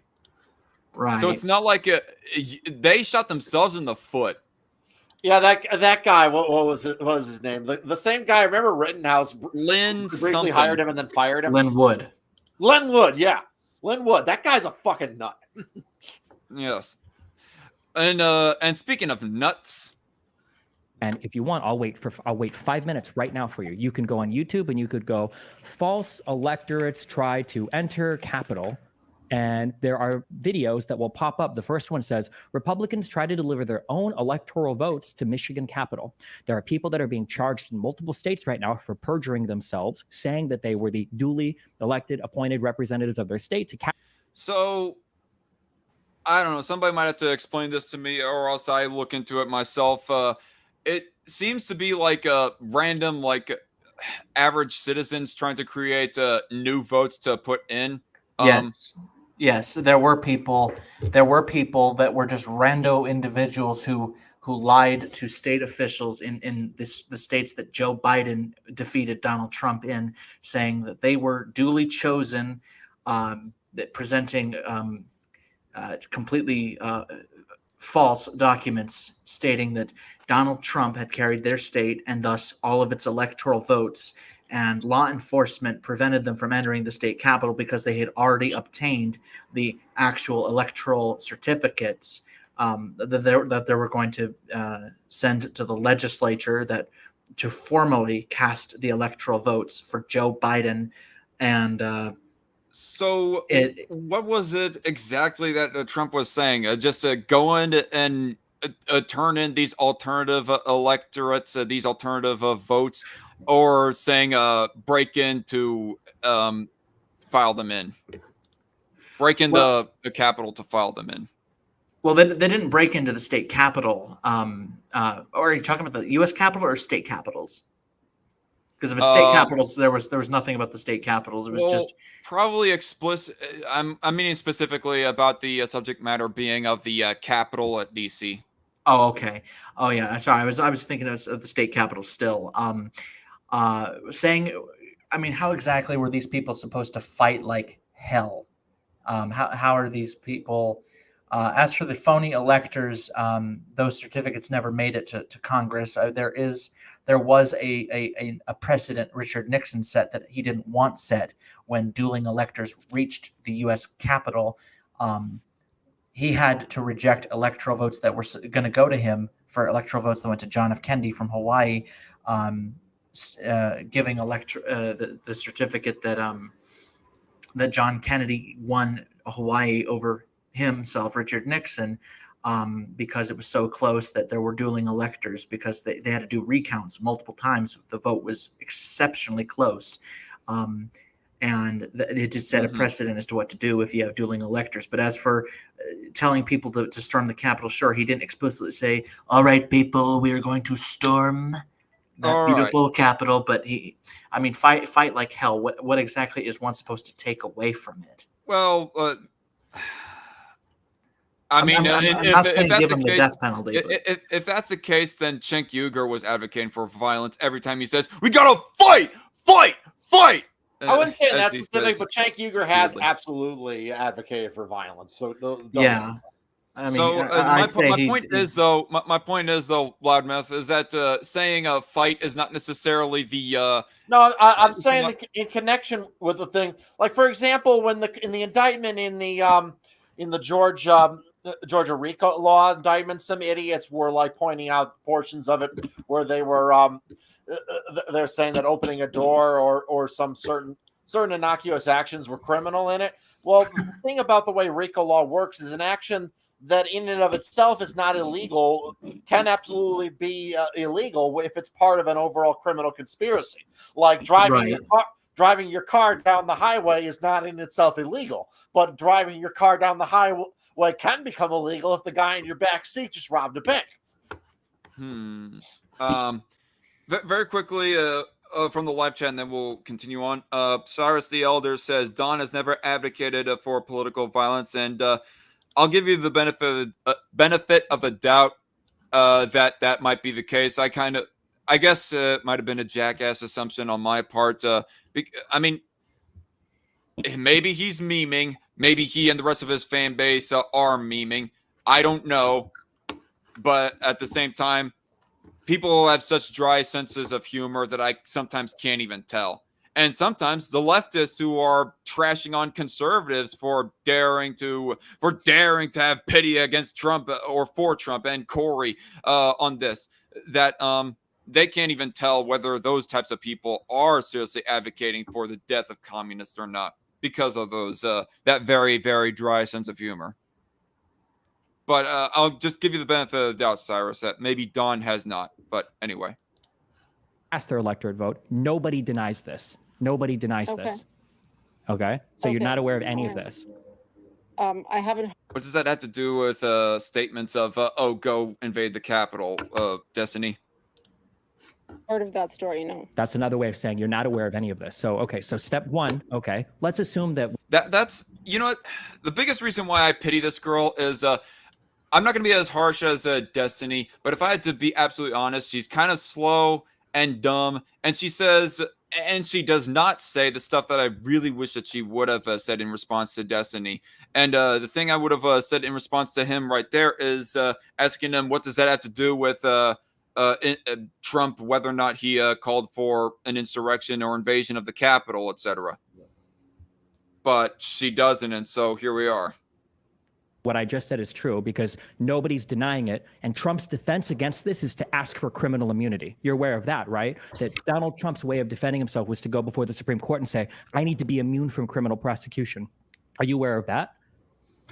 Well, I wasn't following it that. I will say that's definitely sus. I mean, I'm going to say this, that I think presidential immunity is I think it's just a bad idea. I mean, the Supreme Court did not say that Joe Biden could have Donald Trump assassinated, which I think that whole hypothetical aged very, very poorly. But I think that what they said was that powers exercised by the president enumerated in Article 2, a president would be immune from prosecution as long as it's an official act. Although sadly, I think people are going to abuse that and say, oh, that's an official act, even though it clearly isn't. It is not an official act to kill someone or to, or as what some would say, incite an insurrection. Is not an official act of the president of the United States. Right, but I'm saying it can be to kill someone. Can be, for example, the raid that killed Osama bin Laden that Obama ordered back in 2011. Well, if I had told a bunch of people to go kill somebody, I'd be arrested. Obama told SEAL Team 6 to go kill somebody, and he was not arrested. What makes Obama different for me? The fact that he was president of the United States, and I am not. Well, I mean, like if a sitting president, decided, I don't like this political opponent, so I'm just going to send SEAL Team 6 to give him some good night juice for life or something, like a president deciding to kill Osama bin Laden or Qasem Soleimani. That's one thing, of course. I think if it's someone that is running against you is a whole different ballgame. Not to put words in your mouth or anything. Absolutely. I'm just saying the point about official act. The thing about the Supreme Court's ruling is some of the reaction to it was a bit hyperbolic because the president should have immunity from official acts, even if it's that are within the purview of his office, even if it's something like ordering a hit on somebody like Osama bin Laden, that if the average Joe had ordered a hit on somebody, we go to prison, but the president does not. The president does have powers that the average citizen does not have, and he needs immunity from those official actions. So I kind of agree with the Supreme Court in that basic substance, but there's a whole bunch of room for abuse in that decision. Exactly, and that seems to be the same opinion that Ranting Monkey pretty much has, is that he thinks for the in the context of Trump and so as to get all the legal teams off his back and whatnot, he's glad that this is a thing, but he's really afraid of the precedent that it would set for in the future. Well, I mean, because think about it like this: I looked at some other countries with presidential immunity. France, for example, you are immune from prosecution only up to a month after you leave the presidency. Sure. Now, I don't know if that means we should try. I think it's worth looking into, but I think that presidential immunity, if what you did was illegal, but if it's an official act, then we should be considering, should it even be illegal at all? And if it's illegal, like if a sitting president ordered conspired to break the law, I don't think that should be remotely considered an official act. No, it wouldn't be an official act. And the Supreme Court does specifically say that the president does not have total immunity from unofficial act. Yeah, the line between what is an official act and what isn't is kind of vague in the decision, and that's where the room for abuse is. But it doesn't say that Donald Trump could have done anything he wanted while president and had been immune from prosecution. That was not in the Supreme Court's ruling. Right, and I think that there should be a I know there won't be, but there should be at least discussion of a constitutional amendment to rectify. I mean, we just need a brand new one. But yeah, I am concerned about some of the precedent set with it. I think that people are going to be, it's going to be a political weapon of I did something that you'd get impeached for, so but I'm immune. Yeah, there's no immunity from impeachment. Like that's another big thing. The thing there is absolutely nothing in the Supreme Court's ruling that prevents Congress and the Congress from impeaching people and impeaching presidents, and from the Senate to convict them. All those functions of government are completely unchanged by the Supreme Court's ruling. Yeah, they couldn't change it even if they wanted to. No, that's incredibly enumerated in the Constitution. Yeah. And technically, Trump was never he was not convicted by the Senate. The Constitution says that you need a 2/3 majority, so we would have required 67 senators to convict him, and that did not happen. Yeah. Otherwise, if he was, he wouldn't be allowed to run again. Oh yeah. So we're gonna continue on now.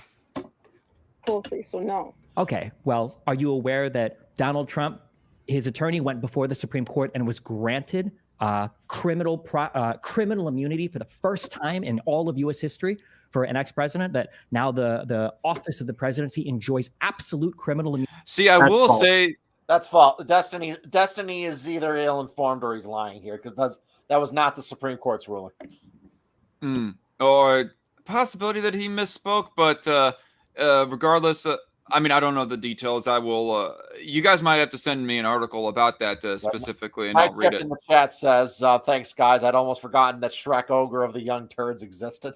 Yeah, exactly. Well, thing that I wanted to say to this was, I will say at least this is a smart strategy on Destiny's part for him to overwhelm your average information, or even below average information voter, is just by throwing out a whole bunch of side tangents, irrelevant, might I say, side tangents to distract them away from what is the main subject. Well, that's actually a logical fallacy known as a Gish Gallop.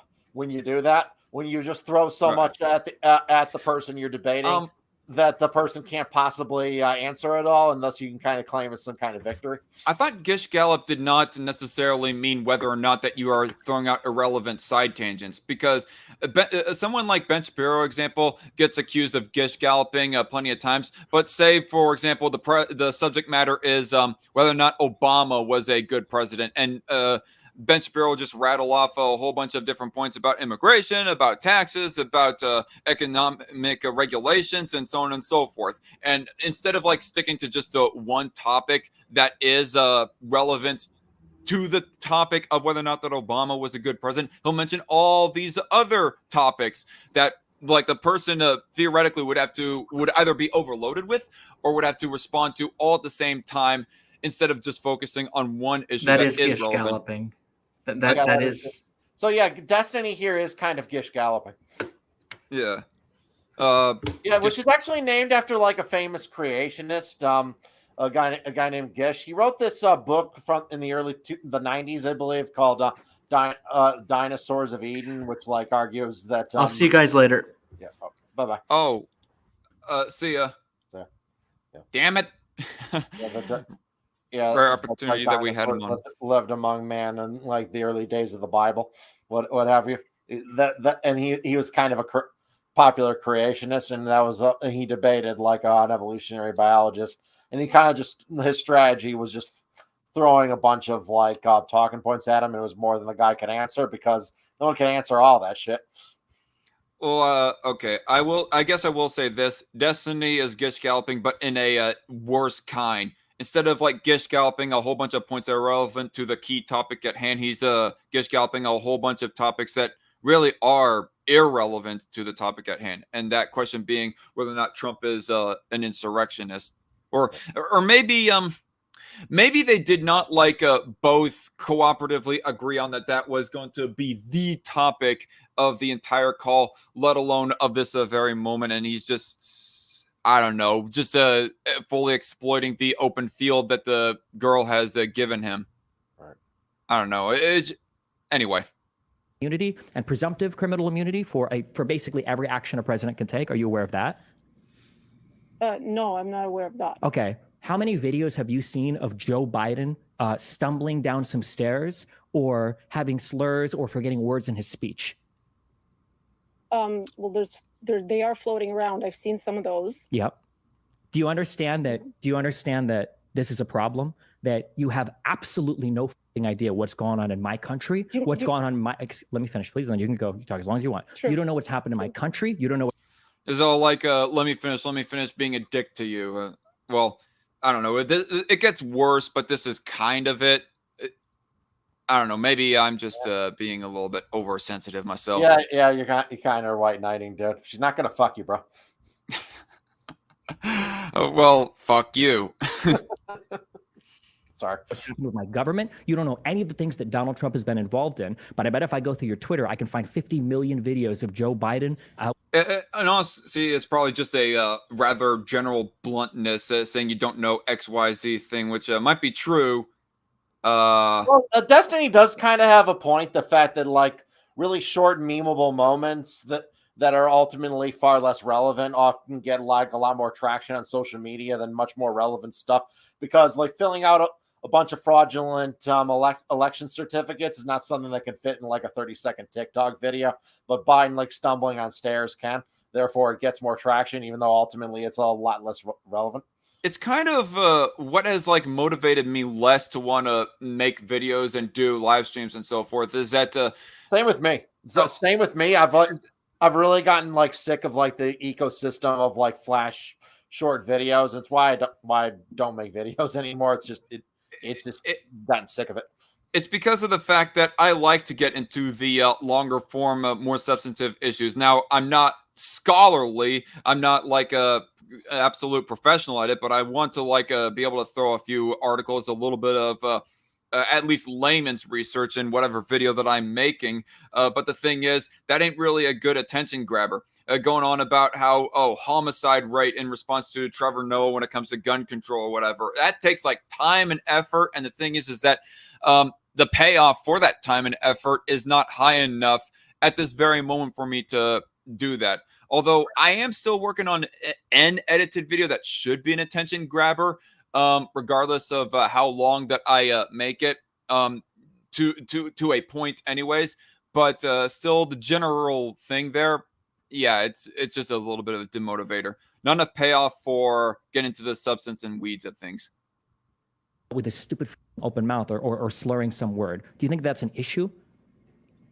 Well, I think the president being fit is an issue. Yeah, for sure. What about being an insurrectionist? I don't believe he's an insurrectionist. Oh, what did I just like? All right, so we now have the ground laid out here. We're talking about specifically the insurrectionism. Out then. Well, the thing about January 6th, though, is although it was a riot, I wouldn't say the mob was itself an organized insurrection. Like we see real insurrections in like third world countries all the time. They have like an organized plan of like, I'm going to take power this way. That was because kind of more of a disorganized riot. Right. It is more like they were just kind of a bunch of dumb yahoos who were like in a frenzy. It was more, it more resembled a riot, but I will say again, Trump not accepting defeat is a dangerous mindset, because the idea of you need to be willing to accept defeat for us to have a democracy. I will say that apparently there's this one guy called Rob Knorr who is like an often debater of Destiny. Apparently he brought up the point that Destiny, way back when the January 6th first happened, he was pretty much of the same opinion that you were, that they were all a bunch of assholes and just unruly and so forth, but he wasn't going to call it an insurrection originally. But apparently him researching and finding out about the whole electors thing, that suddenly makes it an insurrection. And I just hear those arguments and I'm like, what?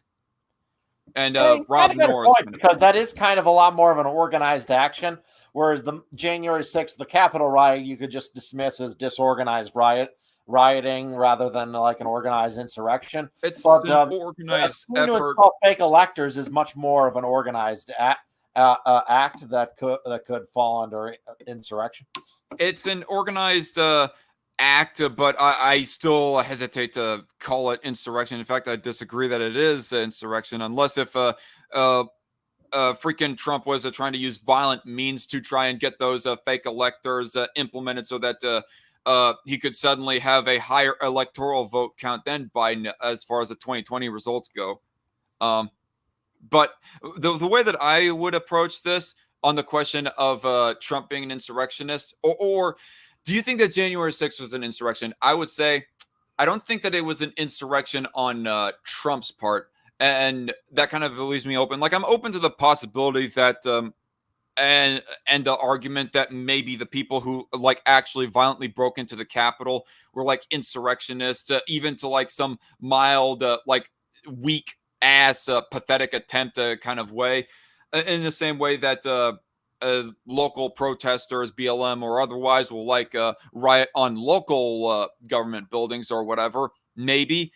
Or even the people that's who... the main thing about I was kind of like more defensive of the January 6th rioters than maybe I should have been, mostly because I was pissed off that of the naked hypocrisy of the left for supporting a summer of horrifically damaging riots to finally start pearl clutching over how bad political violence is. Yeah, those people can fuck right off.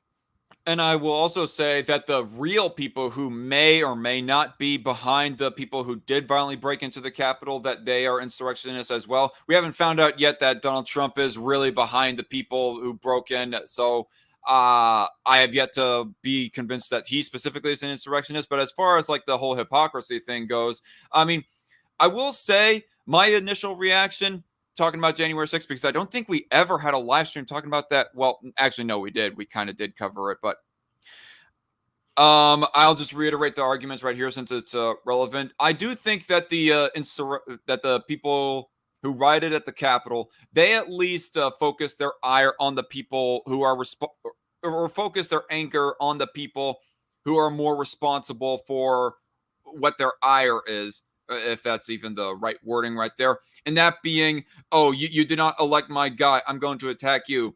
Whereas opposed to the BLM protesters back in 2020, summer of 2020, they're focusing, for the most part anyways, the people who rioted anyways, specifically, not the peaceful protesters, the violent rioters, they were targeting people who are not responsible for what their anger is, what the ire of their anger is. Private business owners and so forth. I mean, yeah, there are the people who rioted against the Minneapolis Police Department. They did, in fact, focus on the people responsible for their ire. But for the most part, no. That being said, though, even if they are responsible for what is making them angry, the rioters of January 6th specifically, I really find it condemnable.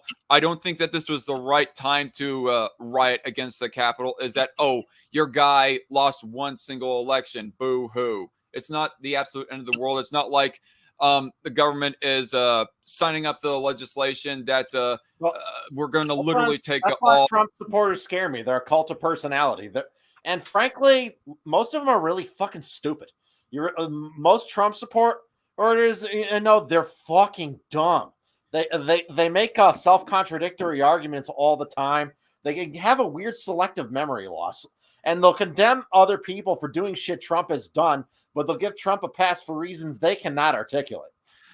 And for extra context, I also want to say that the people who peacefully protested the results, that's not as condemnable. I mean, I still don't think that's worth protesting myself. No. I've yet to be convinced of Trump had the election stolen from him anyways. There's not enough evidence for me to believe that. But is that condemnable on the same level at all as violently breaking into the government building? No. I mean, have your protest, even if I disagree with the cause. Yeah. Or isn't true from what I just said. Or if you want, you can admit that you have no idea what I'm talking about and you need to go back to the drawing board before even beginning to have an opinion on this topic. Well, I can have an opinion because free speech exists, so I can say what I want to say. That's a stupid argument on this bitch's part. I said stupid shit, but it's okay because free speech. A person can have like an opinion on some level, not a particularly heavily informed opinion. Yeah, you're legally allowed to have your opinion, but you're still a dumbass for holding it. All right. But free speech, like, what a stupid thing for this woman to say. This woman is really stupid. Let me let me bring up an example that I think might be more pertinent to what I'm trying to say here. Say somebody like has no idea about gun statistics, but at the same time, yeah, exactly. They have no idea about gun statistics, but they still want an opinion on gun rights or gun control.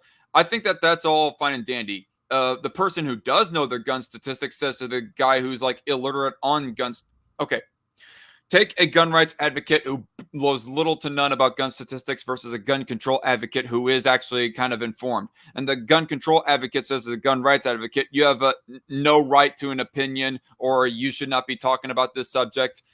At the end of the day, I think that the gun rights advocate can have an opinion still. I mean, yeah, he should like inform himself, but at the end of the day, he can still say like gun rights should exist outside of reasons of statistics that he's not brushed up on. It's just a stupid rebuttal. Like really an example of extreme intellectual laziness that I usually find when I hear like a Trump supporter or anyone give an argument that stupid as what that lady just said. You feel like an alien. You feel like you're like Jane Goodall living among chimpanzees.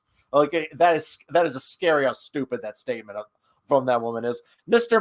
Merchant in the chat says that sounds like a no BS kind of argument. It really is on that level. It's every bit as stupid. Sure. Number one, no, you're a Canadian. You have no guarantee of free speech. Number two, that's obviously not. Oh, that's a good reply. That's clever on Destiny's part. Props to you, Destiny, on that one. Well, maybe she should have said that free speech should. Well, I don't know.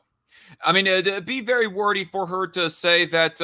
Well, maybe free speech should exist in Canada, or at least we believe in the principle of free speech, regardless of what the legality is of Canada. But I don't know. I kind of get the substance of what she's trying to say. That definitely isn't true. If the people of Canada believe in the substance of free speech, they wouldn't keep Trudeau in power.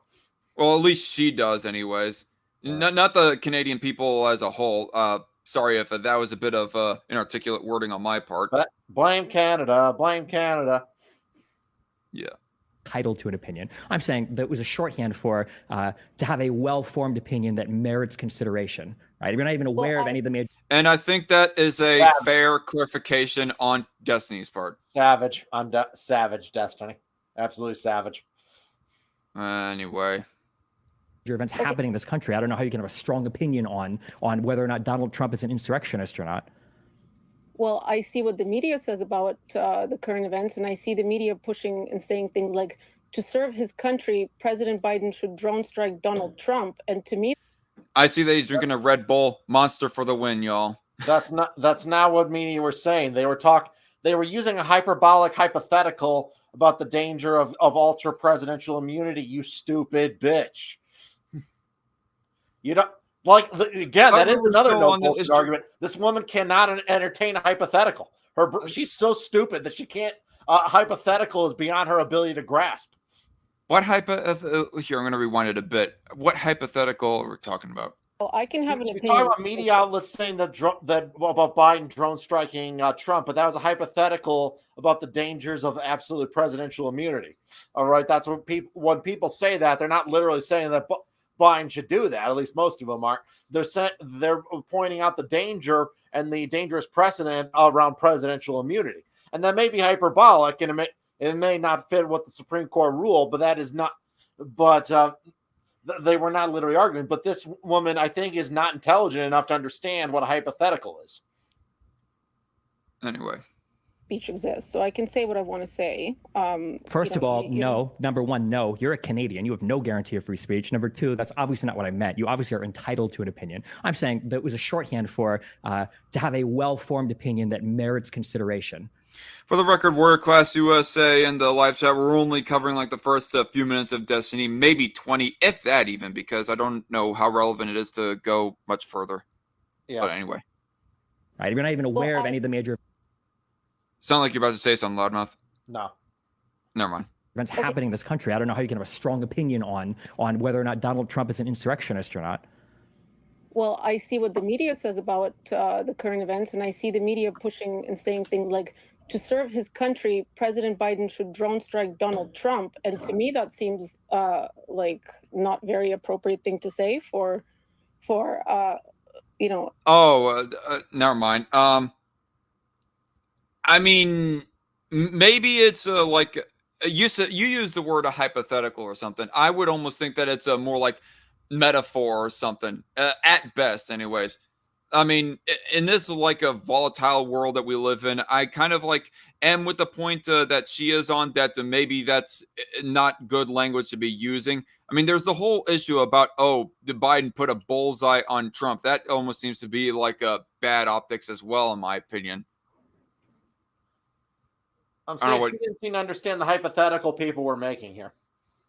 as far as Biden drone striking Yeah, Trump. it's a hyperbolic hypothetical, and this woman cannot understand that.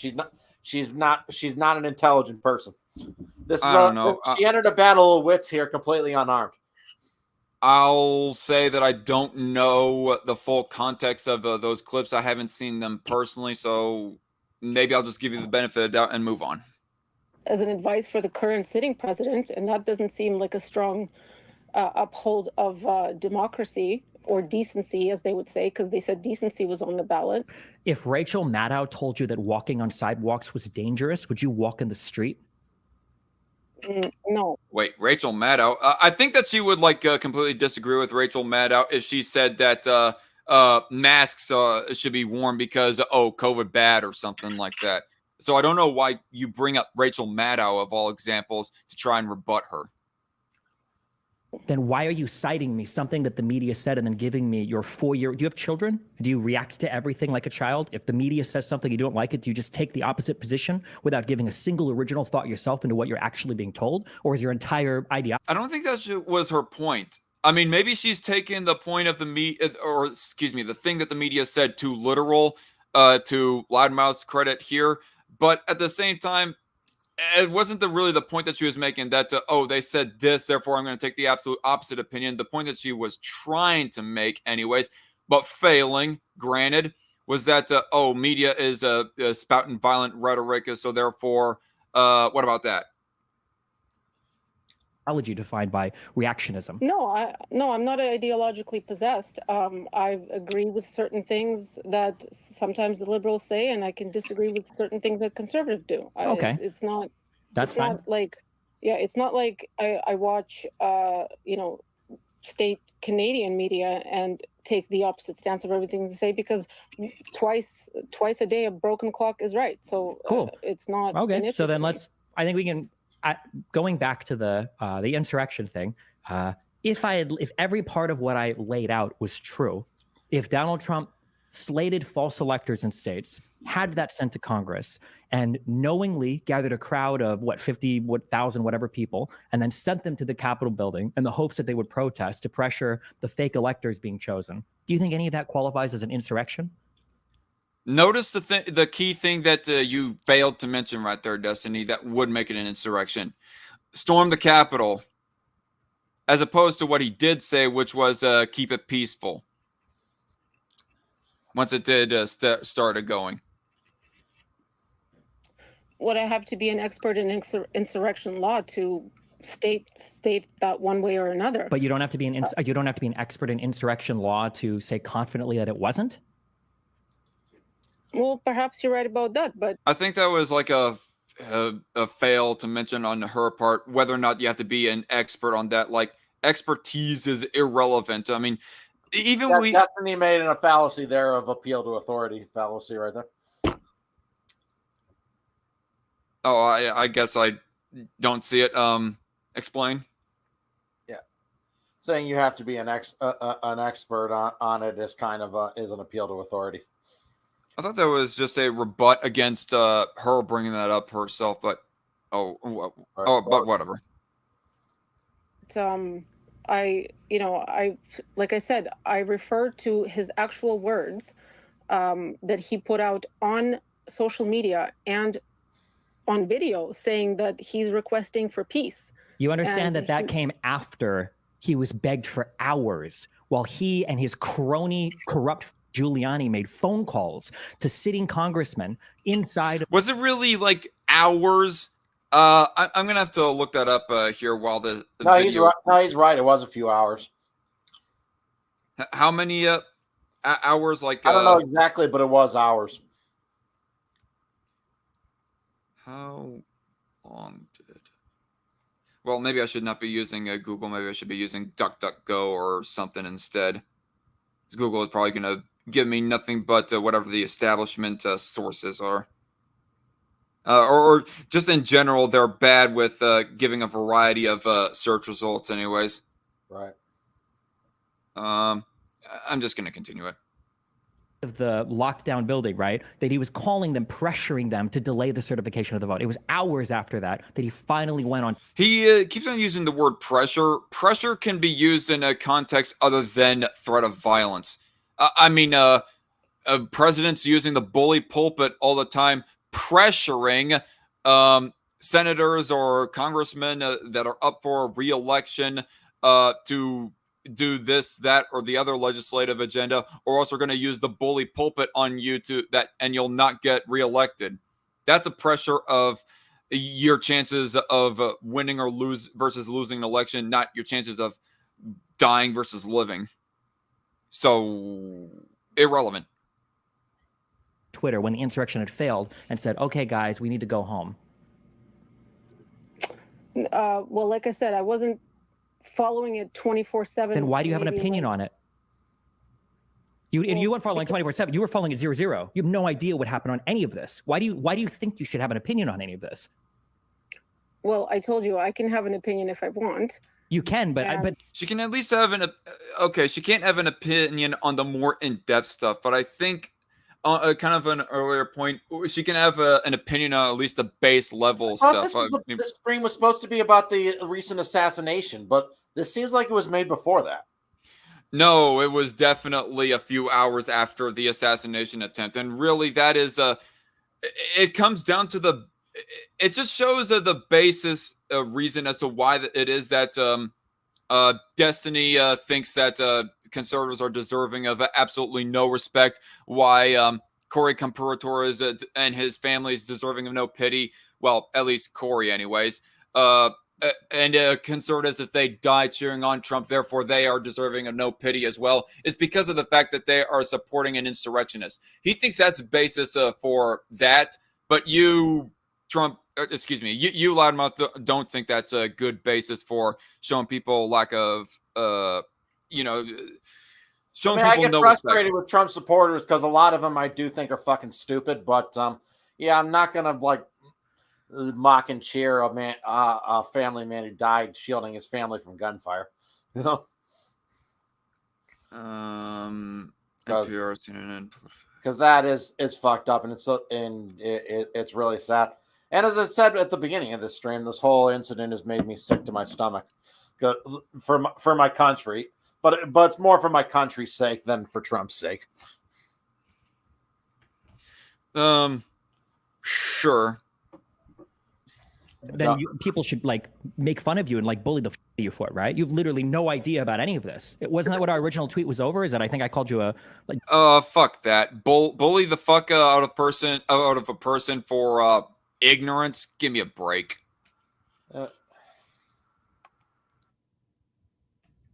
Hello? Loudmouth didn't leave, did he? You still there, Loudmouth?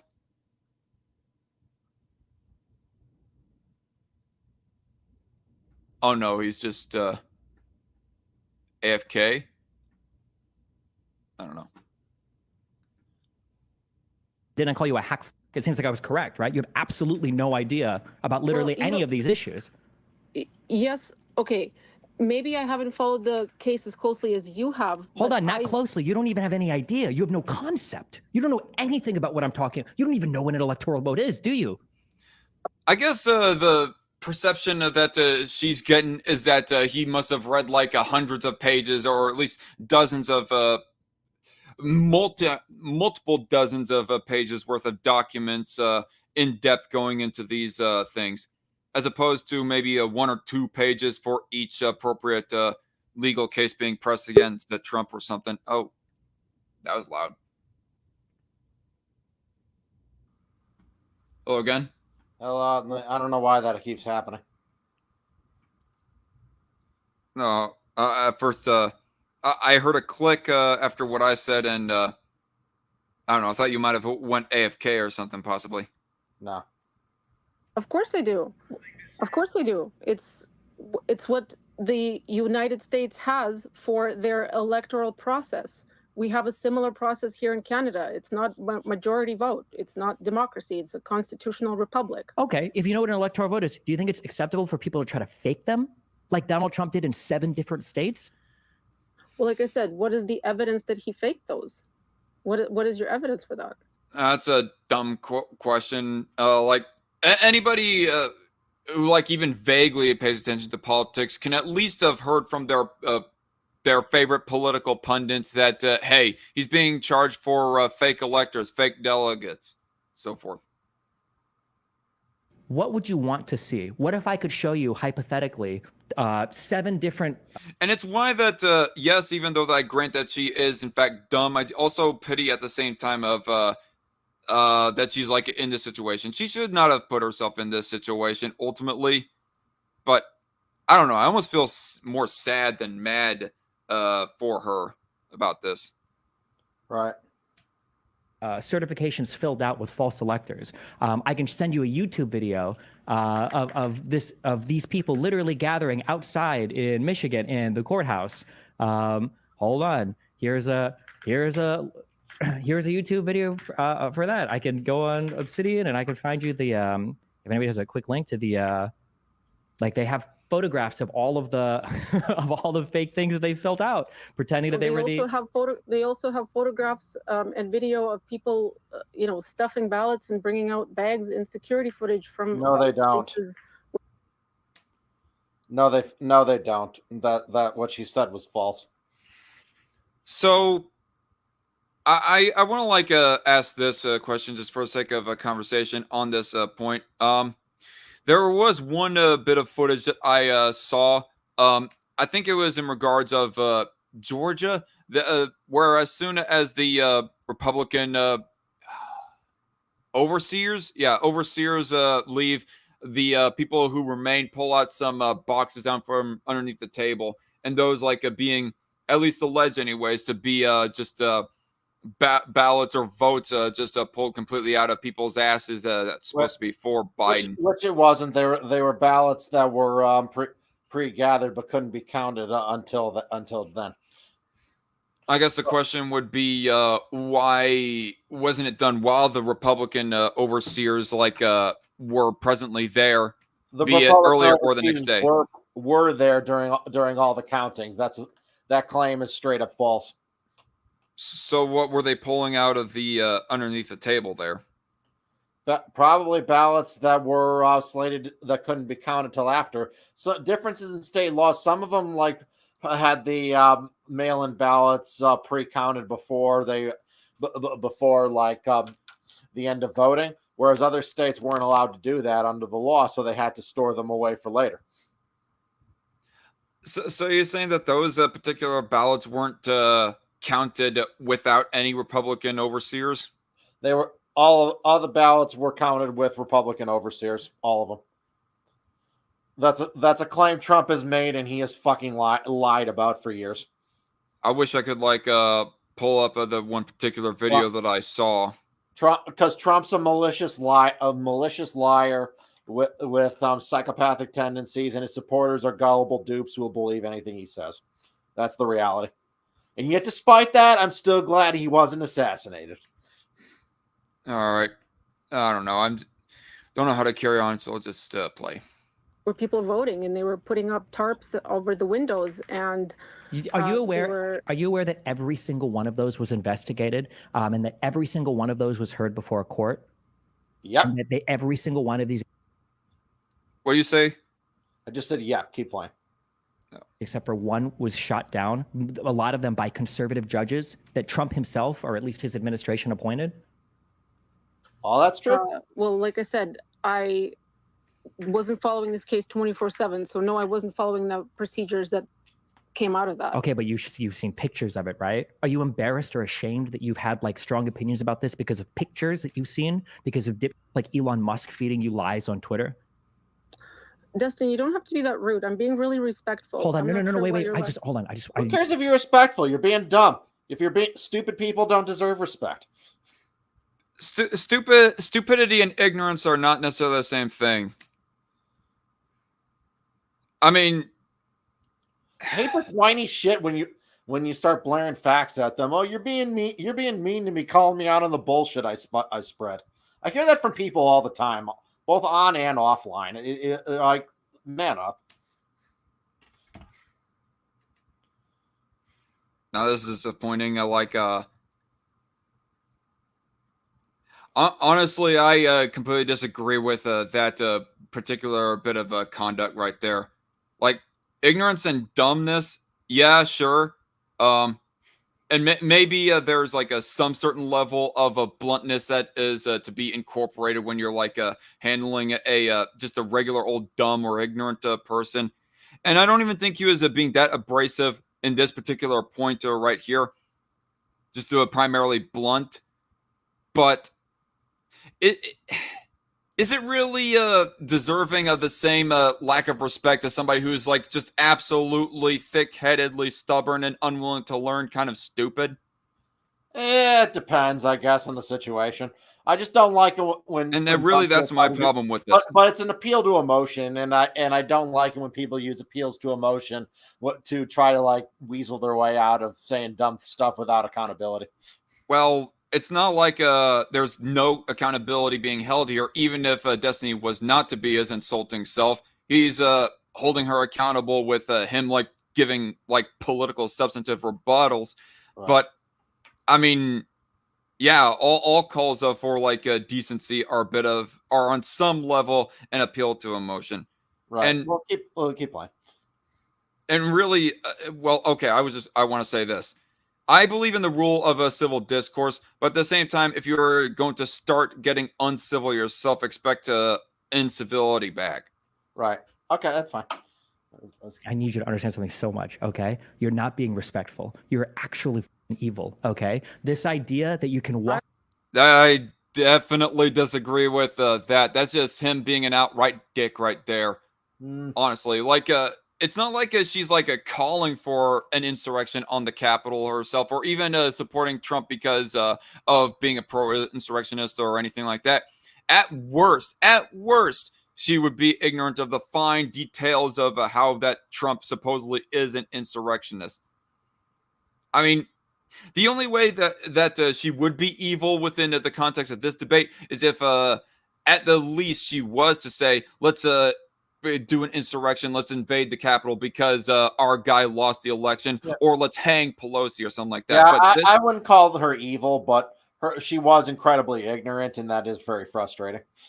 Sure, but that's Destiny is going like 5 steps further. Yeah, Destiny's going further than I would, but I understand the frustration. Around, and as long as that's great, I don't care. The idea that you can walk around and as long as you say the worst type of shit imaginable in a nice enough voice that you should be treated with respect is absurd. And on this point right here, okay, I don't agree with the evil comment towards her specifically, but the idea that somebody can like get away with whatever they want to say as long as they say it in a nice enough voice. As far as like ignorance goes, I don't think that is warrant of like incivility or bluntness or anything else like that. But if somebody was to do some underhanded debate tactics, dishonest debate tactics, especially against you as a person and your arguments misrepresenting them blatantly or whatever have you, but they're doing it in a civil enough voice, I do believe that they deserve the fire and fury of their opponent. This is something that I run across constantly over the internet, particularly on my Facebook, is that somebody will be all nicey nice, will on the surface seem rather respectful, but at the same time they're either playing coy or misrepresenting my arguments. But they're being like passive aggressive essentially. They're pretending to be nice, but there's an underlying aggression to it. Sure. even being even more than just passive aggressive, in my opinion. But at the same time, with what I just laid out right there, in exactly what way was Kat, which is what the lady's name is right here, how is Kat doing that to Destiny? How is Kat how, Destiny, is Kat misrepresenting your beliefs or anything else like that? The worst that she has done here is espouse some extreme ignorance, but apparently that's enough to set you off to say that she deserves to be bullied on the internet. Fuck you, dude. Right? In no other function in life would anybody ever be treated that way. You have no concept of anything related to the insurrection. You have no concept of what's even happened aside from what you've seen, I guess, on Twitter and the media. But you're out here tweeting along with every other insurrectionist supporting in my country about how Donald Trump is treated unfairly in the media and Joe Biden isn't fit to be president. Like, you have no idea what you're talking about for any of this, though. Okay. I just looked up on Newsweek here. It provides a bit of a timeline. 2:41 p.m., a group of rioters attempts to get through a locked set of doors outside the House chamber. Protester Ashley Babbitt is fatally shot while trying to crawl through it. And later, 3:13 p.m., Trump posts on Twitter that he's asking people at the Capitol to remain peaceful and not engage in violence. Remember, we are the party of law and order, respect the law, and our great men and women in blue. Thank you. So that's like actually not even 1 hour in that bit of a timeline there. I was kind of skimming through the article. Exactly what hour it is it that people like initially first start breaking into the building? Because I don't know if this is like if they are already broken into the building, just they haven't reached the House chamber yet, or okay, I guess that should be obvious things. I'm still trying to find exactly when it is that they tried to break into the outside doors. Do you know what exactly that hour is? No, I don't have the hours exactly memorized. No. Okay. I'm going to keep on skimming this while it plays. Hey, do you think it's okay for Joe Biden voters to, make like a life-sized version of Trump and like put a fake guillotine over him, or to hold up bloody severed heads of him and things like that? Do you think that contributes to anything that's happening in the States? Nope. I think that to the first question, I would say, no, that's not acceptable. Were Democrats or protesters doing that outside of the Capitol building, except instead of a guillotine of Trump, were they talking about Mike Pence? And were they doing that because the president of the United States said that they needed to pressure Mike Pence? And that would have to be completely of their own volition. This is about as stupid as saying that Ben Shapiro is responsible for that one shooter who said that they were a Ben Shapiro fan, or that Bernie Sanders was responsible for that one shooter because they're a Bernie Sanders fan. The Steve Scalise shooter. Although I condemn a lot of things Trump has said and done, I only condemn Trump for his actions, not anyone else's. Yeah. But writers begin to things like the shit where like holding a bloody version of Trump's head. Like, what was that dumb bitch who did that? What was her name? Kathy Griffin. Yeah. That was disgusting. That was uncalled for. And my best burn against her is when she tried to impersonate Elon Musk and got a temporary ban from Twitter. And I love that Elon Musk replies she was banned for impersonating a comedian. Okay. That's funny. Yeah. So officially, the word of now effectively a riot was 1:45 p.m. that day. And about an hour and a half later, 2:26, no, not 2:26. What I say earlier, 3:13 p.m. is when that Trump says remain peaceful. So I don't know if it's like as long as people are like making it out to be exactly like a couple hours. It's almost a couple hours. I don't know. I guess I don't think that. Maybe the time gap would have to be a bit bigger than that for me to believe that. Oh, therefore Trump is it's theoretical enough to say that. Oh, yes, Trump definitely did in secret calls or whatever say attack the Capitol or something. Right. Anyway, I don't know if he even wanted them to attack the Capitol, but he thought like having a big protest outside would like pressure Pence. And really trying to pressure Pence into doing something illegal for him is a despicable thing he did. even if he didn't intend for them to riot or hang him or what have you, even if he didn't intend all that, just the act of trying to pressure Pence to accept fraudulent electors is a despicable act he committed. Maybe. Right now, I'll agree with that, or well, maybe not agree, but give the benefit of the doubt, and we'll play the video more. Okay. Pence wasn't accepting the pressure. He tweeted out that Pence has failed us. Did that happen? Do you remember any of that, or is that another thing that's conveniently mind wiped from your brain? I saw that tweet, so I saw that. You don't have to insult me. Like, there's no need for that.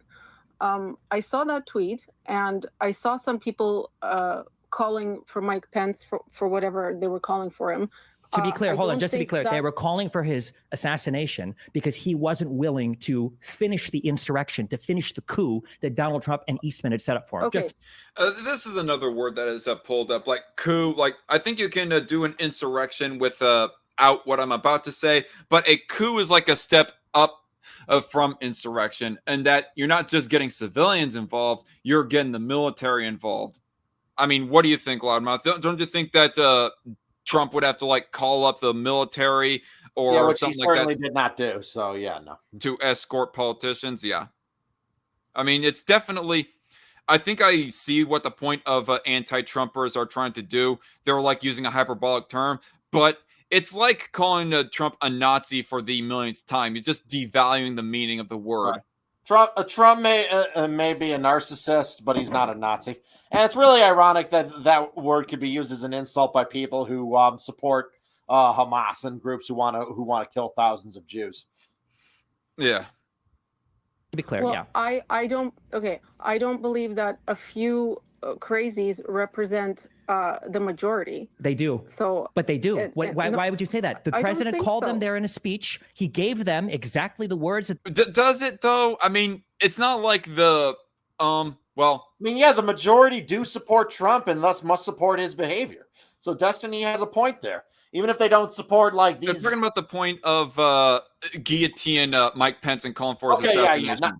Majority may not favor guillotining Mike Pence or any of that extreme shit, but they do support Trump's behavior, or they wouldn't support Trump. Well, of course, but that was like on the point of Destiny saying, do they not though? As far as like a majority supporting XYZ thing, I mean, it's not like that. You have the FBI literally investigating. Well, okay, I guess maybe not.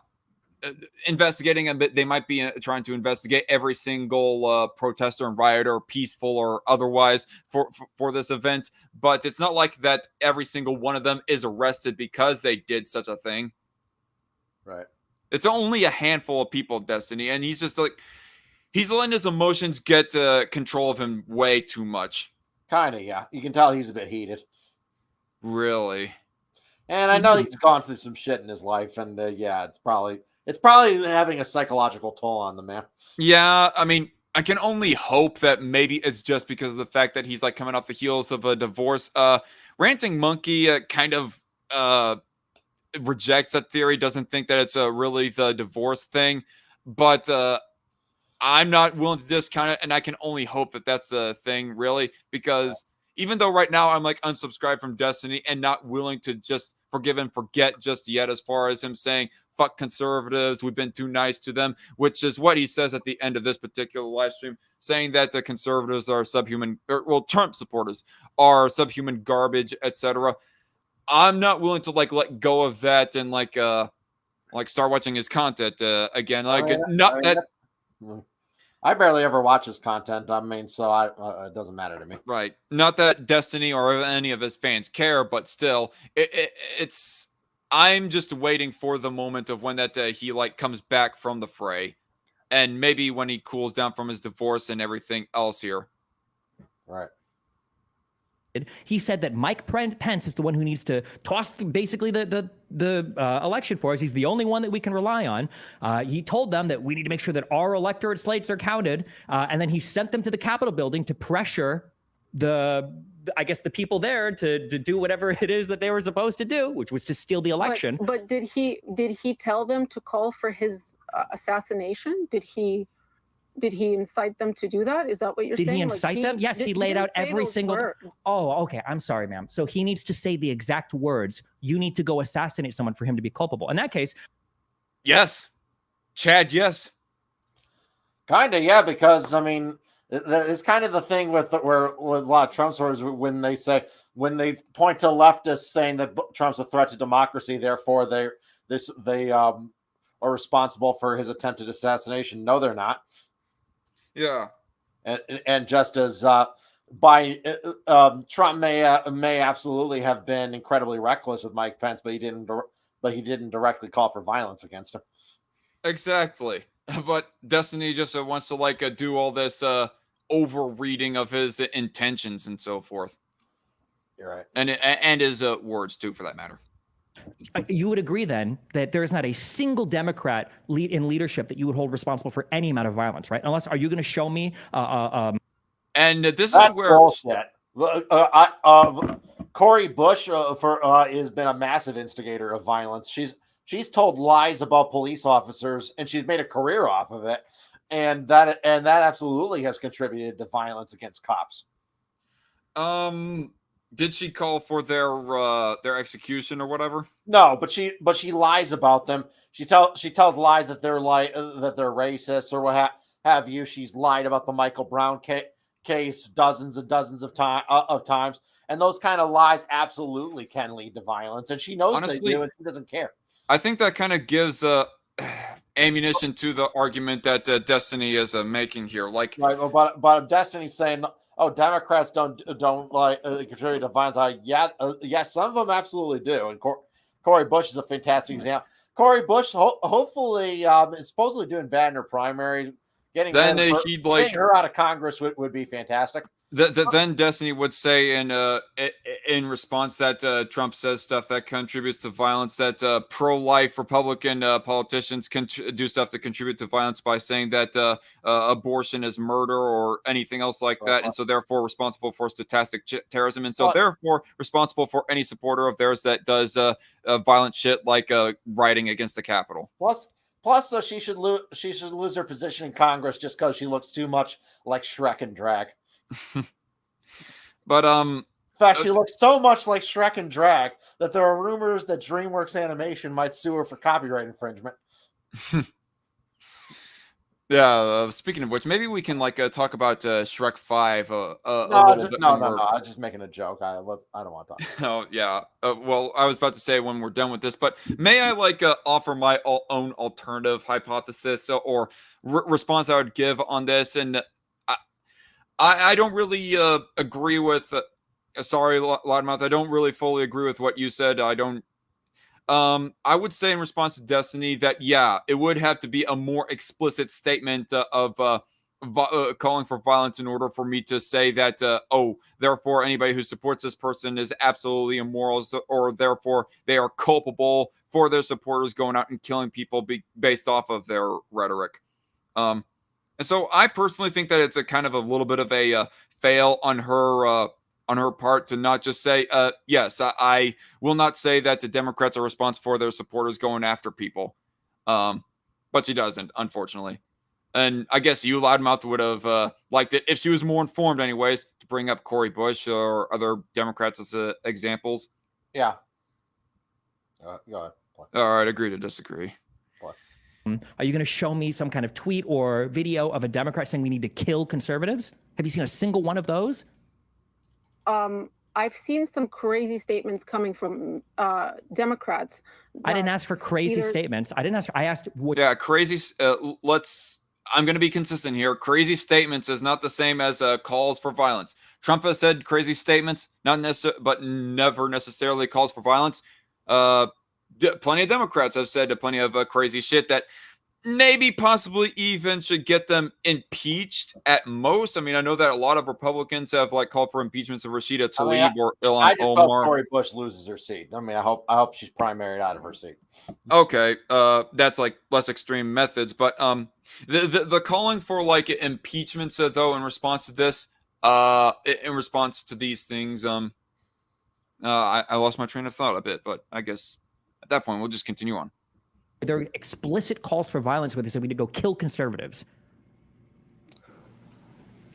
Okay, so like I don't have a photographic memory. I believe I've seen similar things, maybe not by elected Democrats, but Democrat voters. Oh, wait, saying excuse me. that they need Democrat to- voters? What does that have to do with anything? I was talking about the president of the United States, and now you're going to appeal to an average everyday citizen like they have the Yeah. same level? That's a I good do argument think- on Destiny's part. The president should be held to a much higher behavioral standard than than someone living in a trailer. You know, I do think that it was a crappy moving of the goalpost that she did there. We're talking about politicians or other people with a clout that could, like, as the stochastic terrorism theory goes, could influence their supporters to go out and do violence. So therefore, they're responsible for their supporters of their own volition, quote unquote, like going out there and killing people.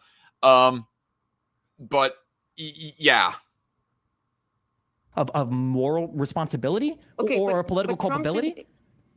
But Trump did not call for his followers to go and do something insanely violent. Yes, he did. That's He what I'm called saying. for them to go march to the Capitol grounds and to protest the certification of the vote in the United States of America to prevent the peaceful transfer of power, which is what they did for some number of hours. No mention of a statement of Trump calling for violence. Just march to the Capitol grounds and protest. Right. That was yes, you're right there, Destiny. But that is not a call for violence, though. I wish that would have been my immediate reaction and response to him. But this girl is not exactly the sharpest knife in the kitchenware drawer. Right. You know, there's some report from some old schoolmates of retardy Oswald talking about how him and his group of friends have made threats to people in the past. There's always signs with guys like that. Well, what do you know? It almost makes a person want to go ahead and have speech laws. And by the way, hashtag I'm not calling for speech laws, people. Just saying as a hypothetical. I'm just saying though, all these guys who go postal and end up committing a horrible crime, there's always signs that there's something wrong with them. Yeah. Isn't a protest is a legal proceeding? You can protest peacefully. Did they protest peacefully? I believe they did. Really? They did for the most part up until they didn't. They did for the most part. Trump was approving it, and then they didn't, and then Trump was all like, no, be peaceful, be peaceful. That's what the key thing should be, what she should have articulated. But damn it. Hey, how do the ones get in? I think I keep on mistaking in Kat's voice for your voice, Loudmouth. That's why I keep on randomly pausing it. Oops. Inside the building. A guy, I watched a guy saying we need to go into the Capitol, and people were around him saying, no, we do not need to do that. There was law enforcement nearby. They were saying, this is what these crazies are saying. To Destiny's credit, that's not exactly evidence that Trump was not doing that. So, weak rebuttal again. And by the way, just to be clear, people, I'm not saying that Destiny is the loser in this. Kat is certainly the loser in this. But it's just, I still think that there is lots to say in response. And it's the whole reason why I'm here in the first place, is because I think there's a whole lot of stuff that should have been said in response, but wasn't. So here I am. Saying you need to do something. Why aren't you doing anything? I saw windows. How did they get into the building? Well, from video footage, it shows them just walking in as. Hold on, security excuse me. guards Do you start. think that the first people that got into the Capitol, do you think they just walked in? Well, did you see them just walk in? No, they didn't, because I actually watched the videos, ma'am. Have you seen any of them? Have you seen any footage that doesn't come from Tim Pool, Elon Musk, Steven Crowder, The Daily Wire, Tucker Carlson? Have you watched any original reporting on this whatsoever? yes, Or have I think, okay, I will say that the one video that I've seen, it's not necessarily of them just walking in. I do give the benefit of the doubt that they did, absolutely break in. And it's not like the police, opened the doors for them to come in. Even if that was the case, it's irrelevant to the point. But there was one that I saw of where that a Trump supporter was confronting some police that were just standing there on the sidelines and just standing around like the Uvalde police were during that shooting. just absolutely doing nothing. And so that makes things almost rather suspicious, as if leftists might have been allowing it to say, oh, as good old Eric Holder once said, never let a good tragedy to waste. Let's like allow this to happen so it becomes a bigger tragedy so that we can use this as ammunition against Trump and his followers, etc. But yeah, that's kind of beside the point, I guess. Kind of a stretch too, because I mean, Capitol Police just were kind of confused on how to manage this situation. You know, they can't just like open fire on the crowd or anything like that. They're like they're trying to cool things down. They're training de-escalation. In this specific video, though, they were just standing completely on the sidelines, like away from the main crowd. It was just like if you don't know exactly, if you're unsure what action to take, then the best action to take is none. I would think that at the very least they would like be gathering up to where that the main police resources were.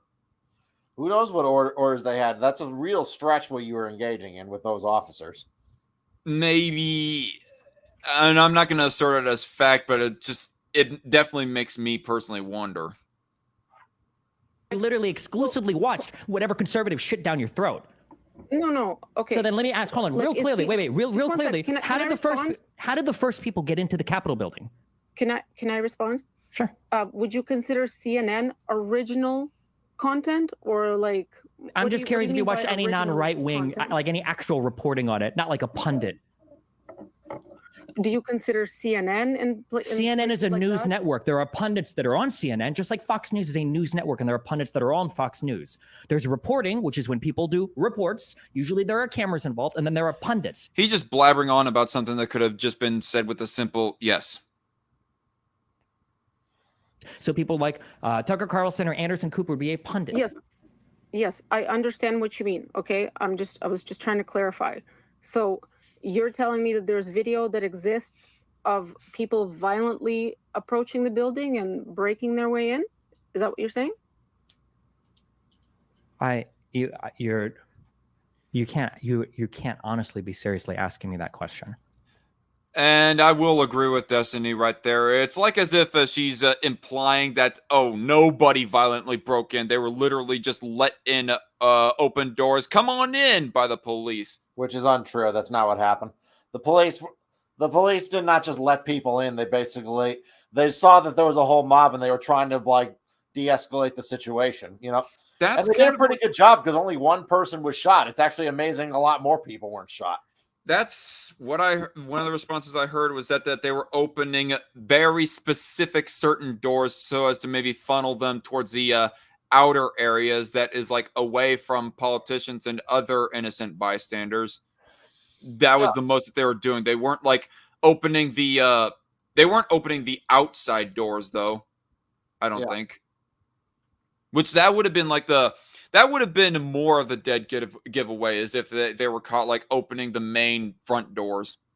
Are you not aware that it is uncontested that the first people that went into the building broke in?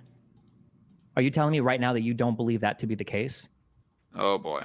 Well, I'm just asking you if there's footage of it that exists. There is plenty of footage, yes. And now I'm asking you, are you under the impression that the first people that got into the Capitol building, that they walked in? From what I've seen, there was security guards standing. People were walking in, and I even recall, I hope this is accurate, I even recall some saying, I don't agree with this, but he was just letting them walk in. So, yeah, that's what I saw. Awkward silence. And the only violence that I saw that was happening, like broken windows or the guy shouting there, standing, I think his name was Ray Epps. I think he was standing, shouting and saying, we need to go into the Capitol. And people around him were appalled at what he was saying. Nope, you're not true. What is your opinion on the whole Ray Epps thing? I've vaguely heard about this. I think Monkey has talked about it before as well. Ray Epps was basically a moron who did the video of him screaming at people to go into the Capitol. It basically that actually was recorded a day before the event on January 5th. That's one thing a lot of people don't tell you when they show that clip. They're trying to say that he's some kind of fed. More likely, he's just a moron. All right. Then, okay. It's Oh, not no, we true. You're don't. lying and you didn't see that, okay? You saw that the night Yes. before. No, because I'm sorry. I watched all of these videos with Ray Epps. It's one of the favorite of you conservatards, okay, to try to blame everything on him, all right? Well, there's Which is no also... need to insult. Like, No, there is. You don't You have to need to be. insult You me. needed to be bullied so much more in life, okay? Jesus fucking Christ. That feels like projection coming from like a professional shit talker behind a screen, honestly. Like the biggest professional of that. Like, I'm not going to say that some of the shit that Destiny talks is like unearned at some people. Like both left, right, and center. He's definitely dealt with some dishonest, bad actors. Well, he definitely goes too far sometimes, and he definitely I don't share all his politics. Sure. You know, I respect that he does have pretty good debate skills. Whereas a lot of like big leftist commentators are genuinely fucking imbeciles. Whereas Destiny is not. He's not an imbecile. He's a pretty smart guy. So I can stand listening to him quite a bit. Whereas someone like Lance of the Serfs or Hassan Piker, I can't listen to them more than a minute without just being frustrated. They're stupid. Yeah, I mean, I could too for the longest time. Whereas a lot of other people within my or even our circles of right wingers, they couldn't for some odd reason. But now knowing the context of everything that's unfolded here ever since the Trump assassination, I don't know if I can like listen to him anymore without thinking, oh yeah, this is the guy that hates me because I'm like vaguely a conservative dude. Well, Okay. Go on. I mean, I'll rather listen to somebody who's hateful but smart than somebody who's dumb. There's nothing more frustrating than listening to someone who's ignorant and stupid. But what if they are smart and insufferably smug and arrogant and just trashing whoever? That honestly, while that can be bad, the dumb people tend to think that they're more intelligent than they are, whereas intelligent people seem to have much more accurate perception of their own abilities. It's actually been documented. Are you familiar with the Dunning-Kruger effect? You've mentioned it before. Mention it again. It was a study like on this one criminal. He was arrested because he smeared like Vaseline on his face, and he thought that and before he went in and committed a robbery, and he thought that doing so would make his face blur on the security cameras. And he was shocked when that plan didn't work. And they kind of did a psychological study on him, named after the doctor who did it, to determine why this idiot thought that he was intelligent. He thought he like cracked the code to like being a master thief, even though his plan was fucking retarded. All right. Yeah. What exactly were we on before you explained the Dunning-Kruger effect? But basically, whether a smart. Oh yeah. Now I remember what I was gonna say. Is somebody like, for example, Kyle Kalinske. Like, I think that he's like a relatively there's a lot of people who say that he is dumber than he think he is, and that is probably 100%. True. But he's like response to Sam Harris, who was terrible.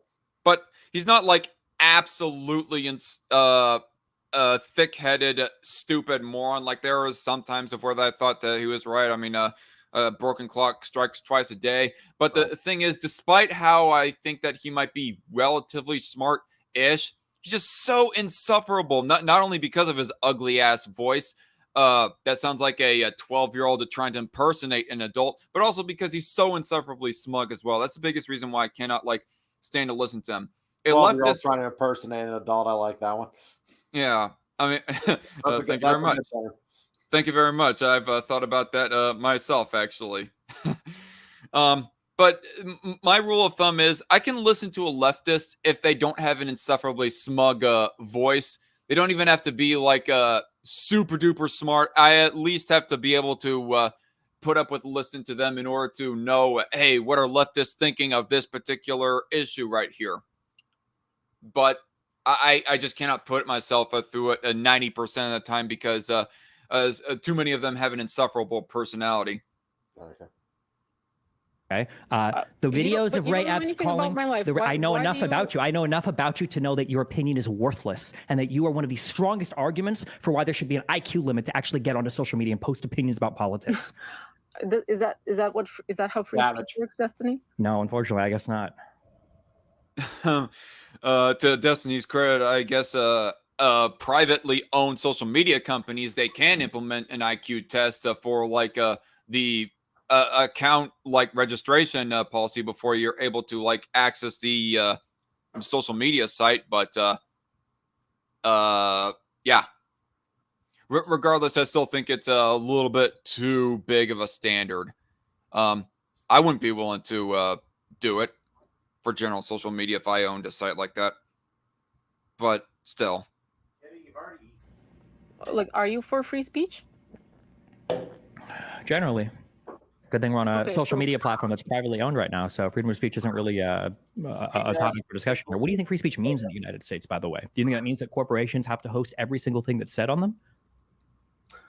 Well, I view the space that we're currently on, Twitter, as a town digital square. So I believe free speech should apply on this platform, because no one stands in the town square anymore. It's kind of an outdated concept. So okay, and if I declare, oh gosh, she's like one of those pro Bill of Rights types of people.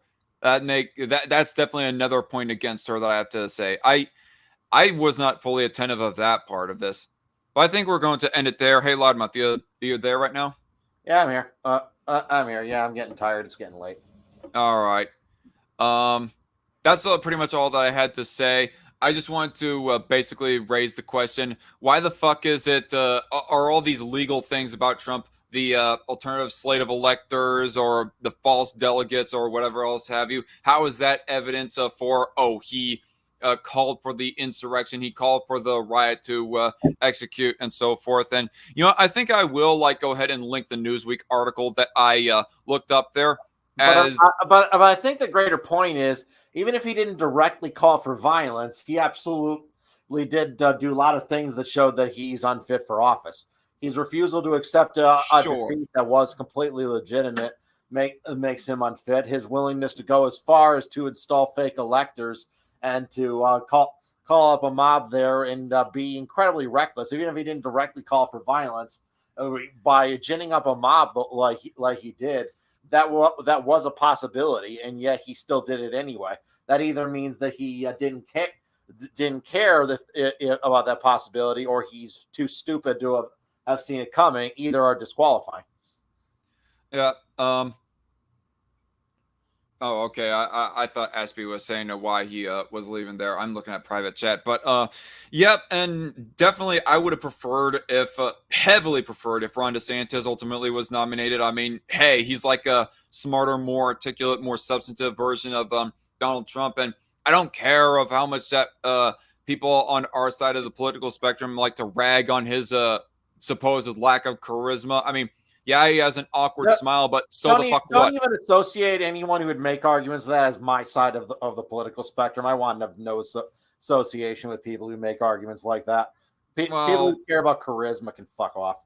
Still like on the right. So I guess, but it's just they really disgust me. I don't know. Sorry. I mean, I get it. I definitely get it, Loudmouth. And it's the whole reason why I'm bringing up this point is because I hate these appeal to charisma type of arguments. Yeah. I mean, but the thing that's most ironic about it, and what I was building up to bring up, is that not too long ago, about 3 years ago, or whenever it was that Ron DeSantis was first really get into the spotlight as a fiery, truly Trumpist, anti-woke governor from Florida, people were saying that he's like pretty much the more articulate version of Trump. Like if Ron DeSantis did have some charisma that is almost equivalent to Trump, but at the same time, he's able to handle reporters more smartly than even Trump. So keep in mind, what's with the flip? He won in Florida in 2022 by a far bigger margin than Trump ever did. Yep. But lo and behold, this is the world that we live in. So now we're stuck between a guy with more of an anti-gun record, despite saying he's than not, despite him claiming at least tepidly anyways, to be pro-gun, and then a guy who has definitely made even more of an attempt on our gun rights, and does proclaim, oh, common sense gun control, common sense gun control. And two people who, equally speaking, are big inflation inflation perpetuators, and both of them are bad people. But another thing about Trump is his reversal on his previous support of his ban on TikTok is a disgrace. But I hear from Trump tards all the time calling Joe Biden a communist, but by banning TikTok, Biden has done more to fight communism than Trump ever did. well, Huh? I mean, I think I get to what the substance of their belief is supposed to be, is that they're taking control of a business, so therefore communism. And what do you have to say to that? TikTok's a tool of a foreign communist government, so anyone who supports it being legal, I can only safely assume, is a communist. I think there's a bit more to that, but it would get rather wordy, and I don't know if I'm just willing to get into that big debate right now. Banning TikTok has been a big issue of mine for years. It disgusts me TikTok's allowed to exist. For many reasons. What else do we have to say about the current election? I mean, there has been the debate. We haven't streamed ever since the debate happened. I mean, regardless of what side of the political spectrum that you're on, you can. I don't think I've seen a debate that has been more starkly one-sided on at least a charisma and articulation level than that one right there. Oh yeah, 100%. 100%. Biden did terribly, and he stammered. He showed himself to be completely senile. And all Biden had to do to win that debate was just show that he was not completely senile. That's all he had to do, and he couldn't even do that. Yeah, unfortunate for him and Democrats and his supporters, I guess. Some of his, but we shouldn't worry. His answer that we shouldn't worry about illegal immigrant criminals because women are raped by their brothers and sisters in this country is got to be one of the dumbest answers I've ever heard in my life. What about people are being raped by their sisters?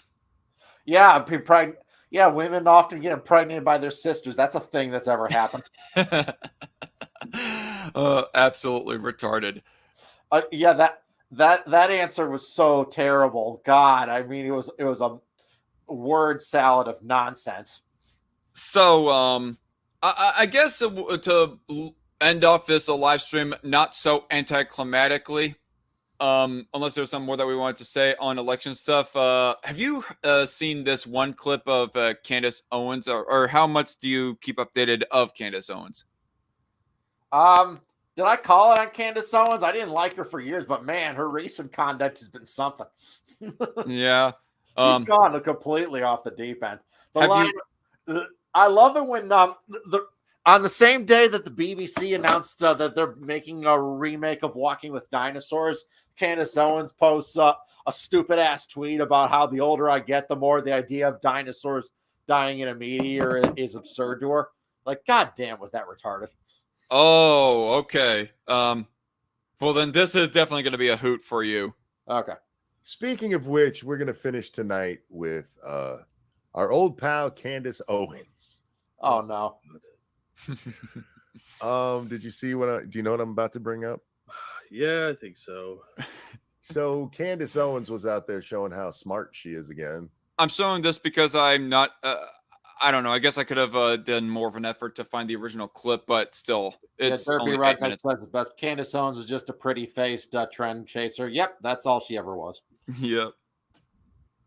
Because that's what she do. And this video clip, Jesus fucking Christ. Just because there's some bad doesn't mean everything is bad. And that'll make more sense in a second. Shit, where's that video? Did I get blocked by somebody else? Oh, no, there it goes. I mean, odds are pretty good. Yeah, I mean, it happens more often than I like to admit. All right, so here's Candace getting smart. If there's a bunch of people that believe something, I now want to know what it is that they believe. And of course, You know what? There's nothing wrong with that. There's nothing wrong with going, these people believe some shit. I'm gonna go look into it. Yeah. By the way, this is one of my well, okay. It is like a cut up of an original stream, but anyway, this is like a clip that I edited down personally. So What you took my ranting monkey stream? I took a bit of Renting Monkey stream, and there's this third channel that me and Trucker share called Americana Project. I uploaded it onto there. But do you have your own commentary in it?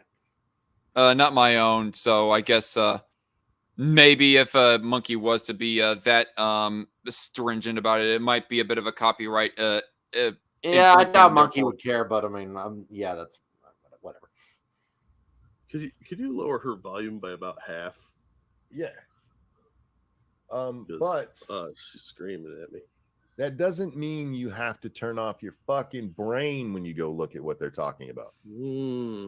Yes. I don't know about that. pushed me on this, and he That is at half. Jesus.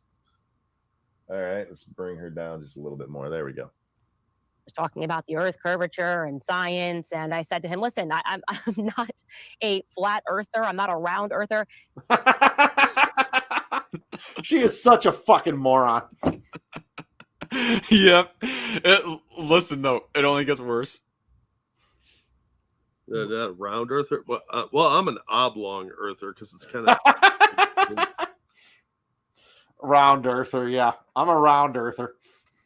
All right. Oh, he said that he's an oblong earther because it's kind of egg shaped. I mean, you agree with that, right? That the Earth is not a perfect sphere. Not a perfect sphere, but it's not really shaped like any egg. Yeah. Not exactly, but I don't know. Jack might have just been hyperbolic. I don't know. He was joking, probably. Let's keep going. I think it's like the Borg cube.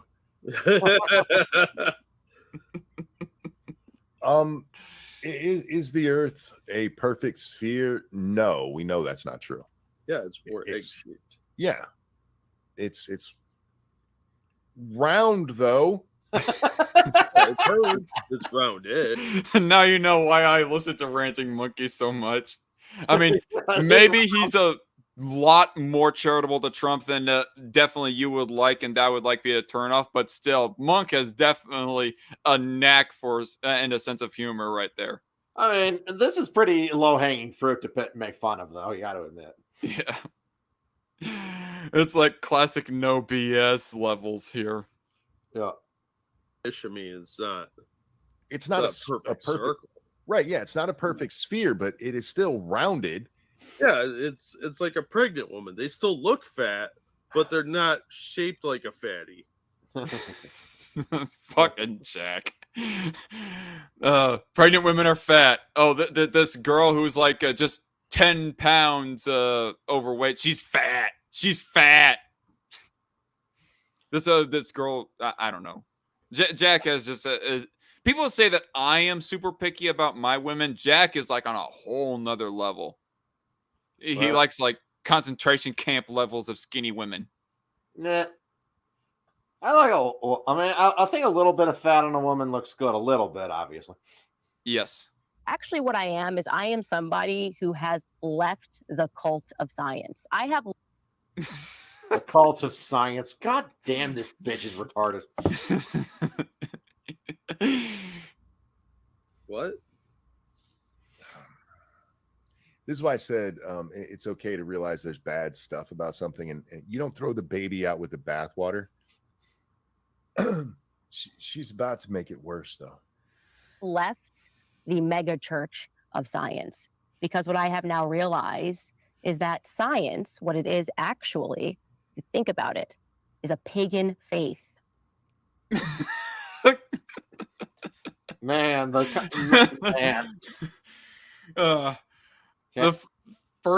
first reaction when I first listened to this, it was absolute hysterical laughter. I pity the fact that I have family members that even like ever casually liked her. Even like, let this be the pinnacle example as to why that I can never ever like this bitch as a political pundit. I mean, I don't care if she's black. I'm not wooed by that. She's Ben Shapiro's worst mistake. What, you're saying that she's a child of Ben Shapiro? She's Ben Shapiro's worst mistake, isn't Ben Shapiro hired her? No. I don't think you get me because a play on words. But anyway, Yeah, I mean, look, Ben Shapiro's only like 4 years older than her. Really? Yeah. So did she join a cult? Maybe. I don't know. Science is a pagan cult. I mean, that sounds like something a cultist would say, or a zealot. I mean, I agree there are people that have taken science in an almost religious fashion. Yep. I'm prepared to say that, but okay. You can go like listen to this video yourself for like the fuller commentary. Yeah, that's it. I saw parts of that clip earlier. And yeah, absolutely hysterically bad. Oh, okay. The round earther thing, the fact that she's pandering to flat earthers. What a fucking moron.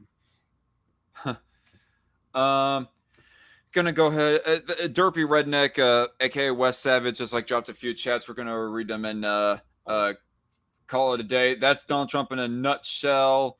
Also, more inflation advocacy, like literally everyone else. If you call them choices, I mean, yeah, kind of. I mean, even Ron isn't like not perfect at all on that. I do think that I do hear vaguely that he raised the spending budget of Florida, but I haven't actually fully looked into his that. recent ban on cultivated meat. I thought was one of the dumbest laws ever. So I'm kind of soured on DeSantis just for that.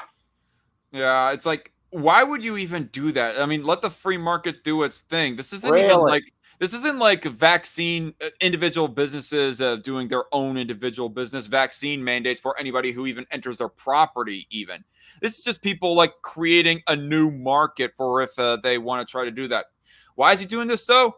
It's like because he's controlled by because he's paid off by the meat industry. He's a butt licker for these animal abusing farms. I don't even think it's really that. I mean, I guess you can like go ahead and cite me the links for him being paid by that, and maybe I'll give the benefit of the doubt on that front. But I think that he's just being a big time panderer to like Trump cultists, really, and other types of right wingers who are so crazy and deranged. It's like we got to be so passionately anti-left that we got to have a leftist derangement syndrome to be against literally everything that is leftward, in order to appeal to right wingers. And what is one thing that leftists would kind of be more sympathetic to on average than right wingers is that of lab grown meat. Like, I can't imagine myself eating lab grown meat, at least not in the near future anyways, not as quickly as your average like soy filled leftist hipster, but